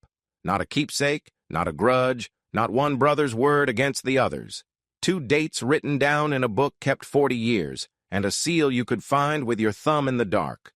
The thing Ross had spent this whole week trying to talk out of my hands wasn't old brass and sentiment. It was the one contradiction he could not argue his way around, because it wasn't a matter of opinion or memory or which Hale the county liked better. I'd carried a camera in from the truck. Not a phone, a real one, the kind that prints the date into the corner of the frame, and I did not let the warm room and the good feeling talk me into trusting one page of it to a shelf. I photographed the original flat under the lamp, all 4 pages, close on the raised seal, until the shadow it threw showed in the picture. I photographed the marked line of her 40-year ledger and the number beside it. I photographed the thinner book, the day her commission lapsed. I photographed Ross's flat paste-up sitting beside the real seal so that anyone who ever looked would see the 2 of them caught in the same frame. Voss held the corners down for me and said nothing, and when I finished I had every page of it recorded twice over. The pictures go 3 places by morning, I said, but the paper itself doesn't sit in a drawer or a glove box or on a shelf in an office my brother carries a key to. 2 years after your seal was dead, he found a way to use it, and he spent this whole week reaching for the one page that proves he did. So it goes in a box his key won't turn. Good said, over the top of her reading glasses. All week you've carried that thing like a keepsake your father left you. Carry it like the paper that takes your yard back, and don't set it down again until a judge has read it out loud. I didn't sleep at her table, and I didn't sleep at home. I kept the roll flat against me all night, and in the morning I was standing at the doors of a bank 3 towns over before the girl inside had the lights all the way up, a branch across the county line where Ross had never carried a loan, a grudge, or a friendly officer who owed him a favor. I rented a safe deposit box in my name only. 1 signature, 1 key. I laid our father's paper flat inside the steel drawer, turned the little key, and stood there and listened to the bolt go over. Somewhere back across the county, my brother still believed the only copy of the thing that beat him was rolled up inside a scratched tube he could talk me into handing across a desk. He was wrong on every count now, and he didn't know it yet. There was one more thing our father had left where Ross had never bothered to look. On the way back, I stopped at the house. Walter's house, shut up and cold for 7 weeks, the spare key still under the same cracked flower pot it had lived under for 30 years, because my brother had never once believed a house mattered set beside a boatyard. I went straight to the kitchen. Our father kept the things that meant something to him where he ate, not where he worked. The bottom drawer left of the sink under a stack of dish towels, a fat manila folder gone soft at the corners from 40 years of the same 2 hands. I'd known it was there. I had sat at that table the winter he got sick and read the haul-out list out loud to him off the top of it. I carried it out to the truck and went through it under the dome light. Most of it was June Hollis, month on month of it. The woman who had sat with our father through the worst of the end, fed him and turned him and read him the boat names when he couldn't hold them in his head anymore. And every invoice she had ever sent carried a note across the top in Walter's shaking hand. Pay her, and not one of them had been paid. I'd been quietly carrying what I could of it myself, a little at a time, because somebody had to, and it was never going to be Ross. Under the care bills, at the very bottom, a rubber-banded brick of old owner distribution stubs, years deep, the 2-partner signature line printed at the foot of everyone where the yard paid its owners their share. I couldn't read them. That was the plain truth of it, sitting in a cold truck in my dead father's driveway. I couldn't have told a clean stub from a crooked one, not the way the bank would be able to once Halloran had the whole run of the accounts spread in front of her. But I sat there longer than I meant to with that brick of paper in my lap, and a cold feeling came up the back of my neck that had nothing to do with the seal or the date. Everybody at that reading had already agreed on the size of this thing. $9,000 slid across the desk, and under the whole quarrel a home lot's worth of yard, $200,000, dressed up as a favor Ross was doing me. That was the story the family had settled on at the funeral, and even Halloran had started her math from it. Holding that fistful of years in the dark, I stopped believing the story. The stubs went back too far. There were too many of them. A man who would forge a dead woman's seal to take a boatyard did not do it one time, for a home lot, and put the pen down. The phone rang while I was still sitting in the driveway. Halloran. The subpoena's answered, she said. The bank turns the full account history over to my office in the morning. Every distribution, every loan, every signature line, going back as far as the yard keeps records. I want you there when we open it. A pause on the line. I've done a good many of these, Sam. When a man runs the books this long and this quiet, what the bank hands across the table is never the tidy little number the family's been telling itself over the casseroles. Get what sleep you can. Tomorrow we find out how deep it actually goes. The original's in a box across the county line, I said. Takes a court order and my one key to open it, and I'm the only name on the card. I've got a folder of Dad's here on the seat, too. Care bills, old distribution stubs, whatever he kept in the kitchen drawer. You'll want your own eyes on it before tomorrow. I did not tell her about the cold feeling up my neck, because a feeling isn't evidence, and I had learned that much this week if I'd learned nothing else. But I sat a long while after she hung up, the folder on the seat beside me and the trap already shut tight around the seal and the date. 2 dates in a 40-year book and a wound you could feel in a page. Tomorrow the bank would open its books. All week I had braced myself against the thing my brother took from me at the reading. It had not once crossed my mind to ask how long he had been taking it before he ever stood up at that desk. The bank didn't answer the subpoena with a number. It answered with a box, and then a second box, and Halloran's accountant spread the run of it across her conference table in the gray morning light until there was no bare wood left to set a cup on. 12 years of Heir Boatyard laid out flat. Every owner distribution the yard had ever paid its 2 partners, both equipment loans, the whole refinance from 3 years back, page after page after page. I stood at the end of the table with my coat still on and looked at more of my father's business in one place than I had seen in my life, and Halloran let me look before she said a word, because she'd told me on the phone what this was and she wanted me to find it with my own eyes. I found it. Every distribution the yard paid out carried a line at the foot for 2 signatures, Walter's, and beside it the second partner's, because that was how our father set the thing up 19 years back when he cut the yard in half. Ross's name filled one line in Ross's own hand on all of them, and on the second line, on every stub going back 12 years, was my name. I had not signed one of them. That's your signature, she said. It wasn't a question, and she didn't say it soft. On everyone. The distributions, both loans, the refinance. Somebody wrote Sam Hale on the partner line. Each time this yard moved $1 for 12 years. Pick them up. Tell me if your hand ever touched a single page. I picked one up, a distribution from a year I could name, the summer we'd replaced the travel lift slings, when Ross and I had worked the same dock 6 days a week and passed each other on the ramp 100 times a morning, and there was my name at the bottom in a careful, patient forgery. Close enough that a teller would have waved it through. Close enough that for one bad second looking at it, I doubted my own memory. "That's not my hand," I said. "It's a good copy of my hand. I never saw this stub. I never saw any of them." Then here's what you're standing in front of. The number the family's been passing around, 200,000, the home lot. The favor your brother told himself he was doing you. That was the funeral talking. That was the size of it when the only thing on the desk was a $9,000 check and the land he wanted. She laid her hand flat on the stack. This is 12 years of a business paying 2 partners, with one partner's name forged every time it did. My accountant's still adding it, and I won't hand a judge a figure that isn't finished. But I'll tell you the shape of it. It went past $1 million a while ago, Sam, and it's still climbing while he counts. And there it was.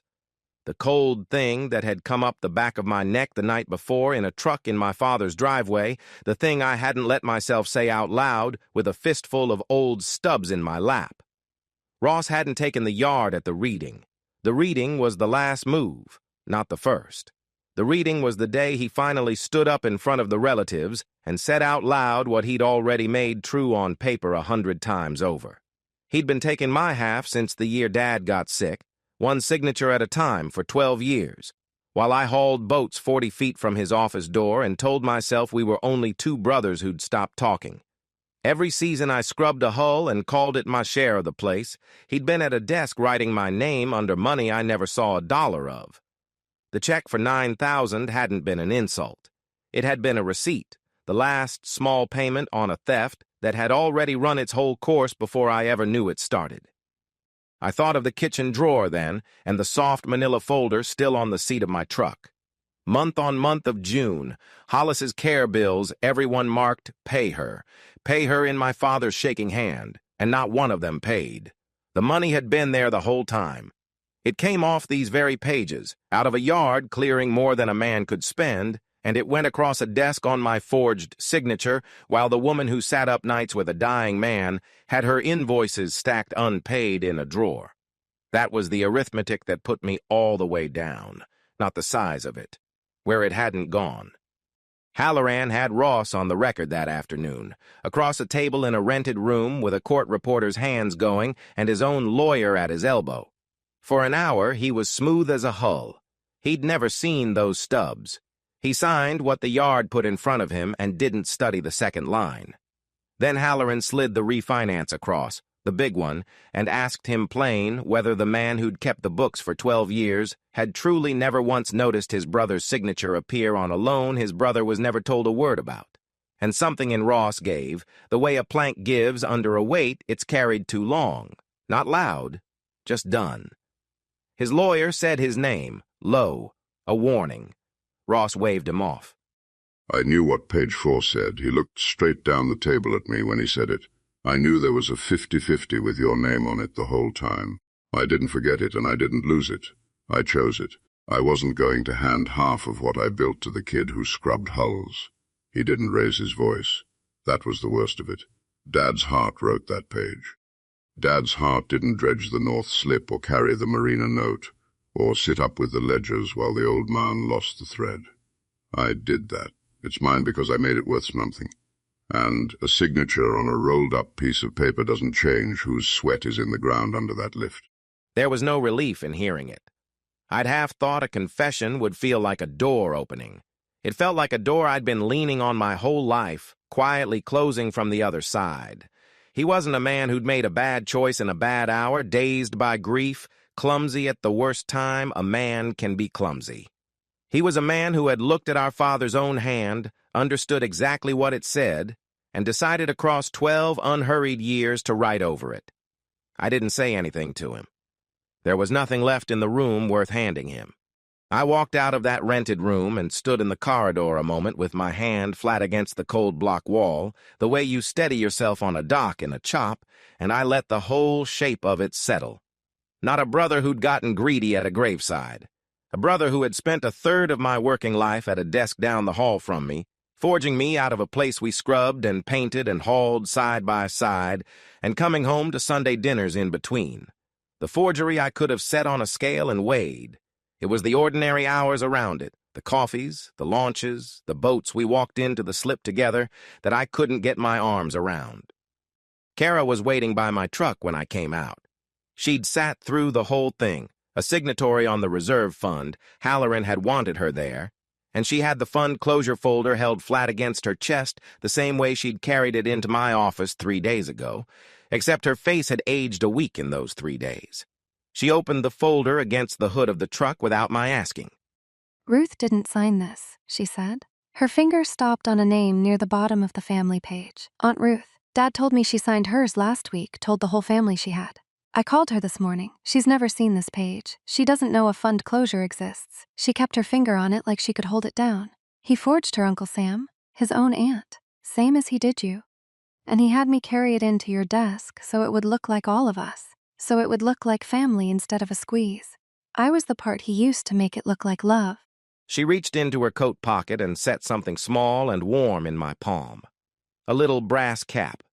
The eyepiece cap she'd worked loose off my father's spyglass one summer when she was small enough to sit on the office floor and been too scared to own up to, and carried home in a child's pocket and kept in a drawer for more than 20 years while Walter sighted hulls through a bare eyepiece and never once said a word about the missing piece.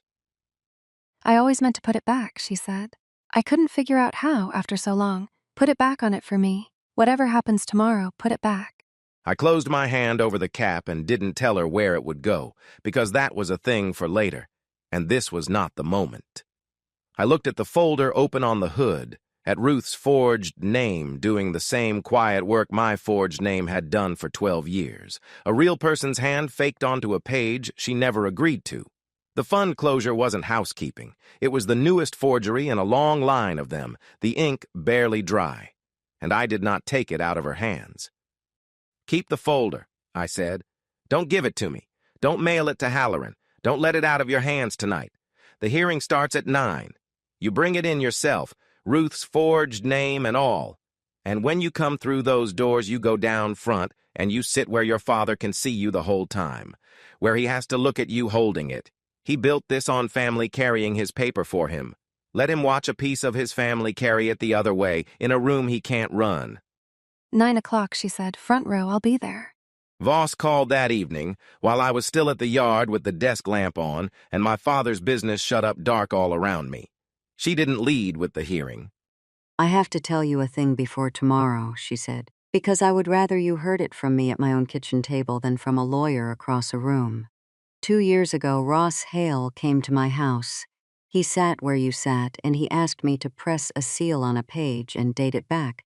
3 years, he said, to match a routine renewal his father had signed when he was well. He offered to pay me for the trouble. I told him no. I told him my commission had already been dead 3 years, and I would not have done it living either." A silence on the line, and her voice came back lower. "But I never called Walter. Walter was alive 2 years ago. Sick, but alive. And I have known Ross Hale long enough to know a man does not ask a question like that once and drive home and forget it. I told myself it wasn't my business. I never picked up the phone. I should have picked up the phone." I didn't tell her it was all right because it wasn't, and she hadn't called to be told it was. "I'll be there at 9, she said, "with the book, 40 years of it, every seal I ever pressed, and every one I refused. You put the real one where a judge can see it, Sam. I'll read them the dates." After she hung up, I sat a long while at my father's desk with everything the day had handed me, and I made the one choice still left that was mine alone to make. Halloran would carry a bundle into that courtroom in the morning, and a bundle has an order, and the order is the first thing a judge's eye lands on. I could set the accountant's sheet on top, the 12 years, the 2 loans, the refinance, the number still climbing toward whatever it would be by 9. I could open on the theft and let the whole room take a breath at the size of it. The revenge was sitting right there on the desk, and it would have played. I didn't put the number first. I'd signed the original out of the box across the county line that morning, and I set it above all the rest, before the forgery chain, before $1 figure. Page 4. My father's own hand, his signature and mine on the same line 19 years ago, the day a well man made his 2 sons equal and pressed a real seal into the paper to mean it. Let the court's first sight be my father's hand, not the size of what Ross took off it. Ross had spent 12 years making the record say I was nobody. In the morning, the record would open on Walter Hale's own writing, and everything under it would be nothing but the proof of how hard one man had worked to scratch out a single date. That night, I laid the original flat inside Halloran's envelope, set the brass spyglass beside it on the desk in its pale ring, and left them both shut. Voss had said she would be there at 9 with the book she had kept for 40 years. I did not sleep. At 9, the probate courtroom smelled of floor wax and cold coffee, and Margaret Voss was already in the second row, a black commission ledger flat across her knees. She had her reading glasses folded in one hand and a strip of newspaper marking her place, and she did not look at my brother once, the way you don't look at weather you already know is coming. The room filled in around her while a clerk squared a stack of blank forms, and the bench sat empty and waiting. Half the relatives who had worn their coats to the reading a couple weeks back had worn them to this, packed down the gallery benches with the same funeral faces, turned the same careful way. 2 of the yard crew stood at the back because the seats had run out. A man I didn't know sat off to one side in a gray suit with a thin folder squared on his knee, and I knew him for what he was before a word was spoken. The lender's man, come to see what happened to his money. Kara sat where I had told her to sit.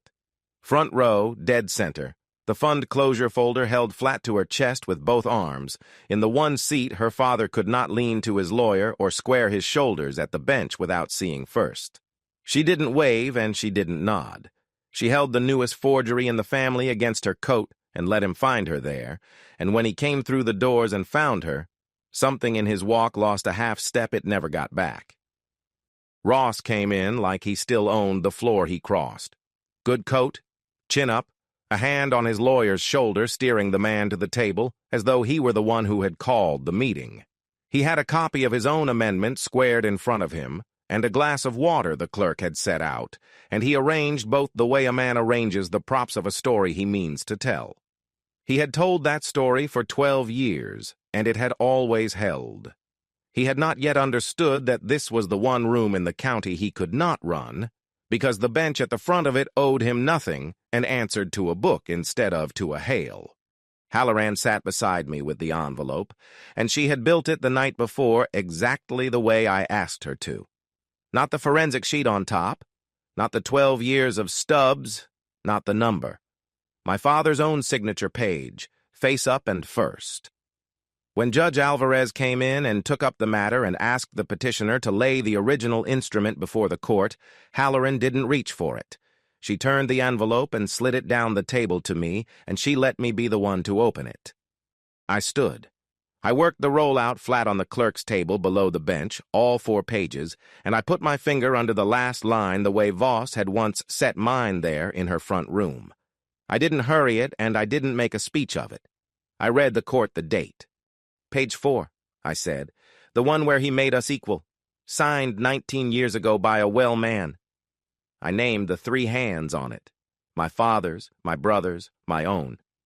And the seal you could feel raised under a thumb, and then I stepped back and let my father's writing sit up there in front of a judge before $1 figure had been spoken in the room. For 12 years, the record had said I was nobody. The first thing the record said this morning was Walter Hale's own hand, and everything that came after would be nothing but the measure of how hard one man had worked to write over a single date. Judge Alvarez asked me whether the signature standing beside my father's and my brother's was my own. It is, I said. I never laid eyes on the other paper until my brother stood up at the reading and set it in front of the room. This is the one my father put in my hands and told me to keep, and I kept it. That is the whole of what I did. I kept it. "What hope do you have against me?" she said. "It does not leave this court until I am done with it." Halloran called Margaret Voss. She was sworn with one hand flat on the clerk's book and the black ledger held against her side, and when the original was carried up to her, she didn't wait to be walked through it. She ran her thumb under the last line the way she had made me do. "That's my seal on the real one," she said. "I pressed it myself 19 years ago at Walter Hale's kitchen table, and I watched all 3 of them put their names down before I ever leaned on the lever. And I wrote the job in my book that same night, before I drove home, because that is the only way I ever did the work." She opened the ledger across the rail and turned it up toward the bench. 40 years of jobs in here, everyone in the order I did it. There's the line, there's the date. There's the county number I copied off the die while the ink was still wet under my hand. The judge came down off the bench a step and set her own thumb where Voss pointed, and I watched her find the ridge of it, the little bitten shape standing up out of the fiber, and nod once to the clerk. Then Voss asked for the photograph of Ross's amendment, and laid it beside the original where the front of the room could see the 2 seals at once. "This one nobody pressed," she said. "It lies flat on the page because it is a picture of a seal laid onto a fresh sheet and run through a machine. But leave the seal be for a moment. Look at the date on it. That page says 3 years ago." She turned the thinner book to a second marked line and put her finger under it and held it there. The state let my commission lapse 5 years ago this past spring. After that morning, I could not have notarized a grocery receipt. My die went into a drawer and it has not come back out. She looked up over her glasses, not at Ross, at the judge. My seal was dead 2 years before that page was signed. Whoever dated that amendment reached for the authority of a woman who had none left to give, and picked a year I was already gone on paper. That is not my hand. It is not my seal. I will say so under oath to anyone who asks me until the day I follow my commission into the ground.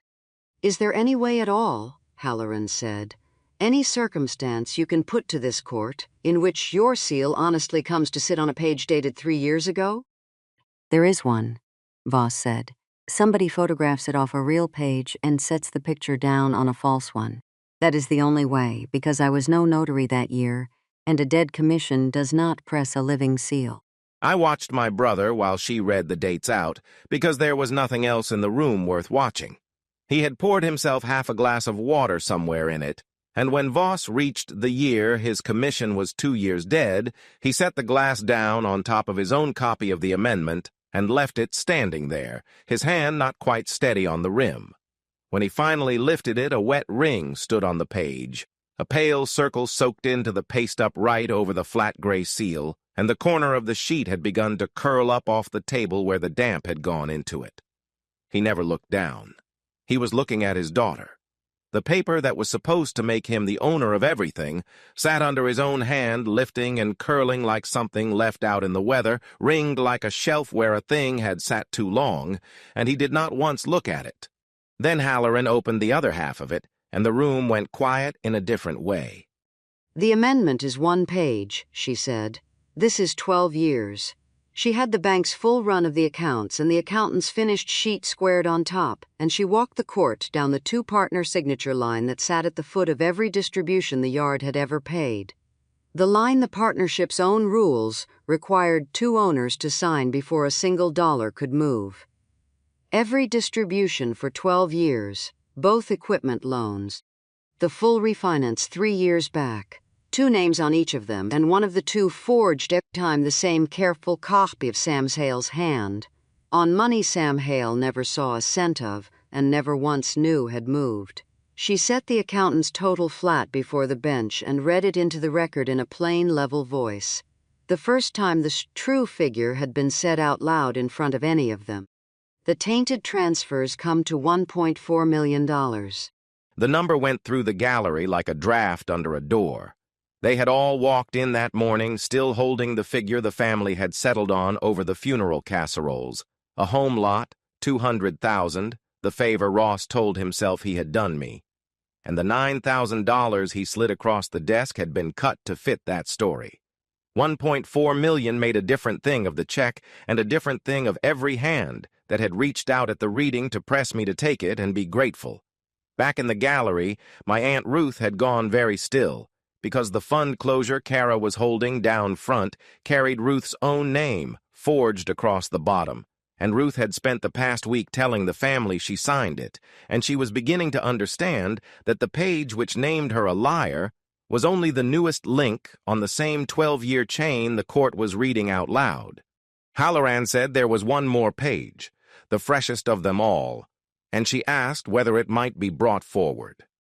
Down front, my niece stood up with the folder she had carried in against her chest all morning, and she walked it to the clerk herself before her father could turn to stop her. "This is a fund closure my father had me carry to my uncle's desk a few days ago," she said. "He told me the whole family had signed it. My great-aunt Ruth never saw it. The name on the bottom is not her hand. I telephoned her the morning I began to doubt it, and she has never heard of the thing. She set it on the clerk's table beside the rest. He used me to make a squeeze look like the family agreeing. I would rather the court had it than him." Ross's lawyer came up out of his chair to say the number was disputed, that a managing partner signs for the business, that these were operating matters and not a criminal calendar, and the judge let him get most of it out before she was through with it. Ross tried once himself. He half rose and got 3 words clear. I built that. Judge Alvarez did not raise her voice to cut him off. She simply went on reading her own notes past him, and the 3 words died in the air over a table with a curling page on it, because for the first time in 12 years, my brother had spoken a sentence in a room, and the room had not turned to arrange itself around him. He sat back down. He did not try it again. She ruled from the bench, and she did it fast, the way a thing gets done when there is nothing left in it worth arguing. What hope do you have against me? It bears a notary's seal. The notary has testified under oath she never applied, dated 2 years after her authority to apply. It had already lapsed. It is void on its face. Sam Hale's 50% interest in Hale Boatyard is restored as of this order. What hope do you have against me? A receiver will take control of the yard's management, and Mr. Hale will account for every dollar that crossed that signature line for 12 years and return what the accounting fines owed. The clerk will notify the Secretary of State that the filed amendment is void and is to be struck from the record. She looked at Ross over the top of the page. You are removed as managing partner. What hope do you have against me? The receiver will assume control in the coming. He will have the books, the keys, and the counts by the end of the week. Between now and then you sign nothing and you move nothing. If a dollar leaves that yard before he arrives, you answer to me for it personally. A court officer crossed the well and set the signed orders down in front of my brother, and the copy of the amendment with the wet ring on it slid aside to make room. And that was Ross served. No raised voice, no hand laid on him, just a sheaf of paper set on a table in front of a man who had run out of paper of his own. The lender's man in the gray suit was on his feet before the room had well settled. He didn't come forward. He said, from where he stood, that his institution was putting Mr. Hale on notice the refinance would be called, and that he would want a word with the receiver about the yard's account. And then he sat and wrote something in his slim folder. Frank DeLuca stood up from the side row, and he did come forward, and he laid a single sheet on the clerk's table. As of 9:40 this morning, the operating account of Hale Boatyard is frozen, he said. Nothing leaves it without an order from this court. We opened a fraud file the day the 2-partner line was subpoenaed, and it is open now. He set it to the room, but he set the sheet down in front of Ross, square on top of the orders. One more page my brother could not move. Last was the woman who had sat quiet at the end of the front table through all of it. Adaeze Okafor stood, gave the court her office, and put it plainly enough that no one in the gallery could pretend later they hadn't heard. The state will charge forgery and exploitation of a vulnerable adult, she said. A summons will follow.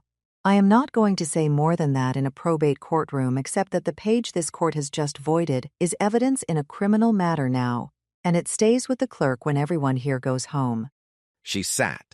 And that was the whole of it. No gavel crack of a jury, no cuffs, no cry out of the gallery, only a stack of paper growing in front of my brother, each new sheet laid on the last, the order voiding his amendment, the order restoring my half, the receivership, the freeze, the promise of a summons still to come.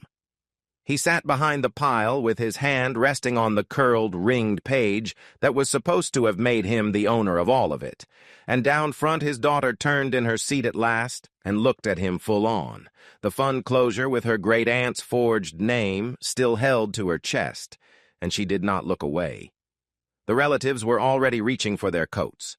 Somewhere behind me a bench creaked as the room began, quietly, to empty around the brother who had always stood at its center, and I gathered my father's 4 pages up off the clerk's table before anyone else could touch them, and I walked out into the corridor to go back to the yard that was half mine again. The receiver came on a Tuesday, a quiet man in a good coat who arrived with a clerk and a laptop and took my father's business apart binder by binder until he understood it. He did not run the yard the way my brother had run it. Ross had run it from the head of a table with his chin up and his lawyer at his elbow. The receiver ran it out of a folding chair by the parts window, asking the crew what a job actually cost and writing down what they told him. By the end of that first week, he had the books, the keys to the travel lift, and every account the yard kept, and Ross had none of it.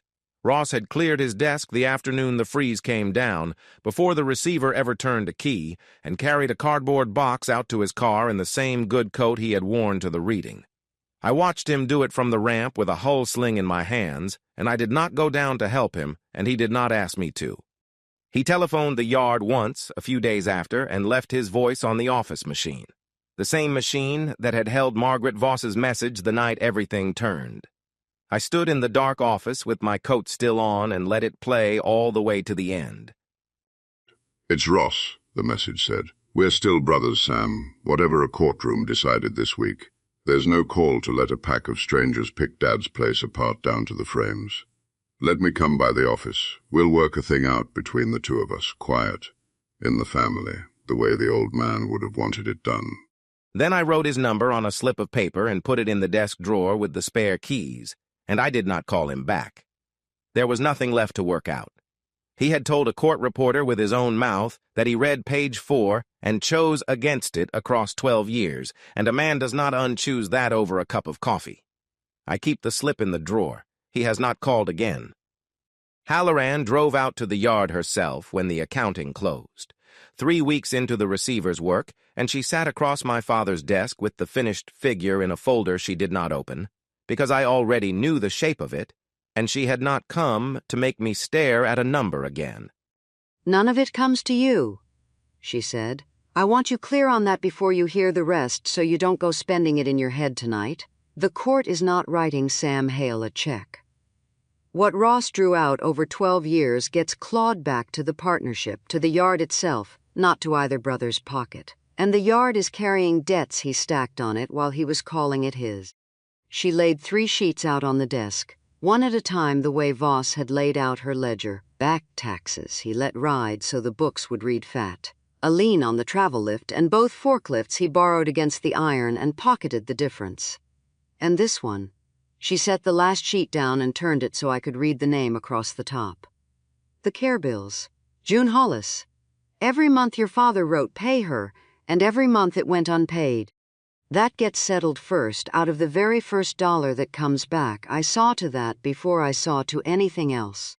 "Then that's where it goes," I said. "The taxes, the lien, her bills, not $1 of it to me. Write it down that way and I'll put my name on it." "It's already written that way," she said. "I only came out to be sure you wouldn't fight me for the money once you saw the size of it." "I'm not going to fight you for the money," I said. "I never wanted the money. I wanted the record to say what my father wrote. It says it now." I paid June Hollis myself. I did not have the receiver mail her a check with a court seal on the corner. I drove out with the total in a plain envelope and my father's soft manila folder full of pay her, and I put both in her hands on her own front porch. She read the top invoice and then the note in Walter's shaking hand, and she pressed her mouth flat and did not trust herself to say anything, and I did not make her try. I told her the yard was square with her now and would stay square, and I left before either of us had to manage more than that. Voss came out to the yard once after it was all done, on a long-lit afternoon when the water had gone the color of pewter. She had carried 40 years of other people's signatures around the county in that black book, and she wanted to see the shelf the real one had come off of. I showed her the pale ring where the glass had always sat, and I told her the roll itself lived in the box across the county now, and she nodded as though that were the one right place for it. "I sat at your father's kitchen table and pressed that seal with all 3 ever," she said. 19 years ago. 19 years ago, I never once thought I'd have to stand in a courtroom and prove I'd done an honest morning's work. When Ross came asking me to date a dead seal back, I told him no, and then I let it lie, and it sat on me 2 years like a stone in a coat pocket. She looked at the spyglass on the shelf. I don't feel light about it even now. But I read the dates in that room and they held, and your father's own hand is on the record where his son tried to scratch it out. That was worth the drive out here. I told her it was worth a good deal more than the drive, and I did not dress it up past that. She had refused Ross at her own table when a yes would have paid her, and she had walked into a courtroom at 71 and opened her whole working life flat across a rail to make one date stand up. There is no thanking that down to a size you can hand across a desk, so I did not try. My Aunt Ruth came by, too, which I had not looked for. She was the one who had driven out to the office to work the line on me. Take the 9,000, Sam, be grateful. And then spent a whole week telling the family she'd signed the fund closure herself, because Ross had told her to say it, and she had always done what Ross told her. Then a court read out that her name at the bottom of that page was a forgery, the same patient copy of a hand he had been making of mine for 12 years. She stood in the office doorway a good while before any words would come. I told them all I signed it, she said. I stood in my own kitchen with the coffee pot in my hand, and I appended the very thing down to the bottom of it. He had me lying for him about my own signature, and I never once knew that was what I was doing. She was not asking me for anything. I said words to you across that desk that I would take back, if taking back was worth a nickel to either of us now. You didn't know what you were standing on, I said. Now you do. Leave it lie there and don't pick it back up. I had nothing warmer than that in me for her yet, and she had not driven out expecting me to find it. She had come to say it to my face, in the office, instead of over a casserole with the rest of them talking around it, and I gave her that much back and no more, and for the day it was enough for the both of us. Kara came on a Saturday, out from under her father's roof for good now, and working across the county at something of her own. She found me in the office with the spyglass laid on the desk and the little brass cap beside it. The hard week had come off her face by then.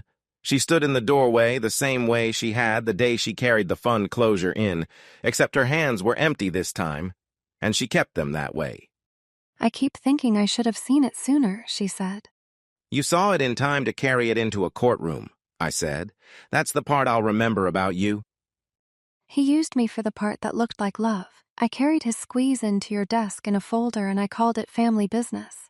She shook her head once. I'm going to be a long time being all right about that.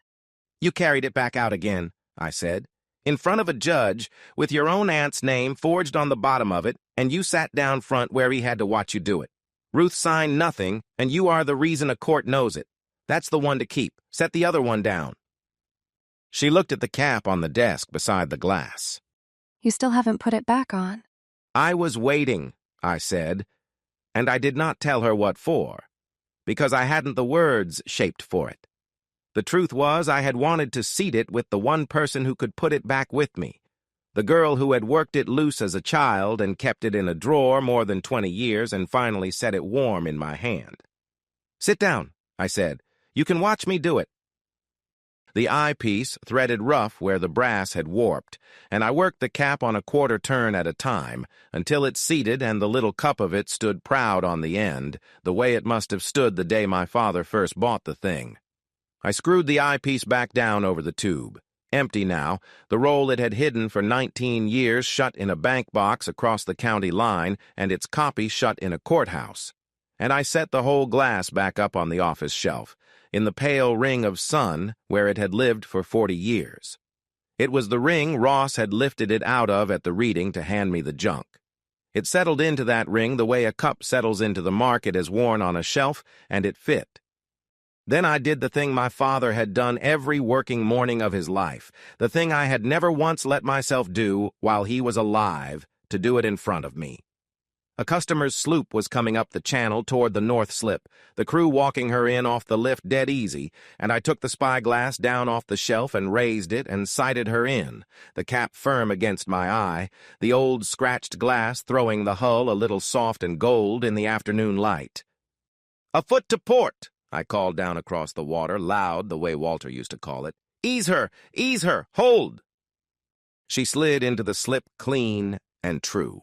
Kara had come to the office window while I did it, and when I lowered the glass, she was standing there not quite crying and not quite not. That's how Grandpa did it, she said. Exactly like that. The hollering and all of it. That's how he did it, I said. Every hull, 40 years. You could set your watch by the hollering. Can I come Saturdays? She said. Learn the lift, the slips, how the place actually runs. I'd like to be some use to it. Every Saturday you want, I said. There's a bunk over the office if the drive runs long. Same one your grandfather gave me when I showed up with 2 bags and no place that would have me. By the office door, the clipping still hung where it had hung for 19 years, gone the color of weak tea behind its dusty glass. The front page from the morning the marina opened, the owners lined up dead center on the dock, my father and my brother in the sun, and a bare strip of planking at the edge of the frame where a man with a rag in his hand had stepped back out of the shot because somebody asked him to. I did not take it down. I did not cut myself into it, and I did not hang a new one beside it to argue with it. I left it where it was, because it was true. That was the morning. Those were the two men who stood in that light, and I was the one who wiped his hands and stepped back. But the yard in the photograph is mine now, half of it and standing, and I was standing in the middle of it with my father's glass in my hand, while the picture stayed a picture on the wall. I had the board over the office door lettered again before the season turned. Not a new sign, a repaint of the old one, the same green my father used to mix in a coffee can, and the same square hand block he cut his letters in. Where it had read only Heir Boatyard across the top for 40 years, it carries the two of us under it now in smaller letters, W. Heir, and level beneath that, S. Heir. My father's name and mine, two of the three he set on that line 19 years ago, put up where the road can read them. Ross's name is off the state's paper and off that board both. The receiver saw to the first, and I saw to the second, with a brush. Every morning I unlock the office under those two names, and I turn the little card in the door glass from closed around to open, and then I go down to the water and warm up the lift. My father cited every hull that ever came up that slipped through this glass, 40 years of them, and the last thing my brother ever did with it was call it junk and put it in my hands to be rid of me at a funeral. He had forgotten he was handing me the one thing in that room that could undo him. It was never junk. It held the yard, the paper, and the place both. The whole 12 years he sat down the hall writing my name off of everything my father built. If the man reading you out of everything your father made had handed you the proof of your own half and called it garbage in front of the whole family, would you have known what you were holding? Would you have unscrewed it right there in front of all of them, or taken the check and gone home quiet? I'd like to know what you'd have done. Until next time.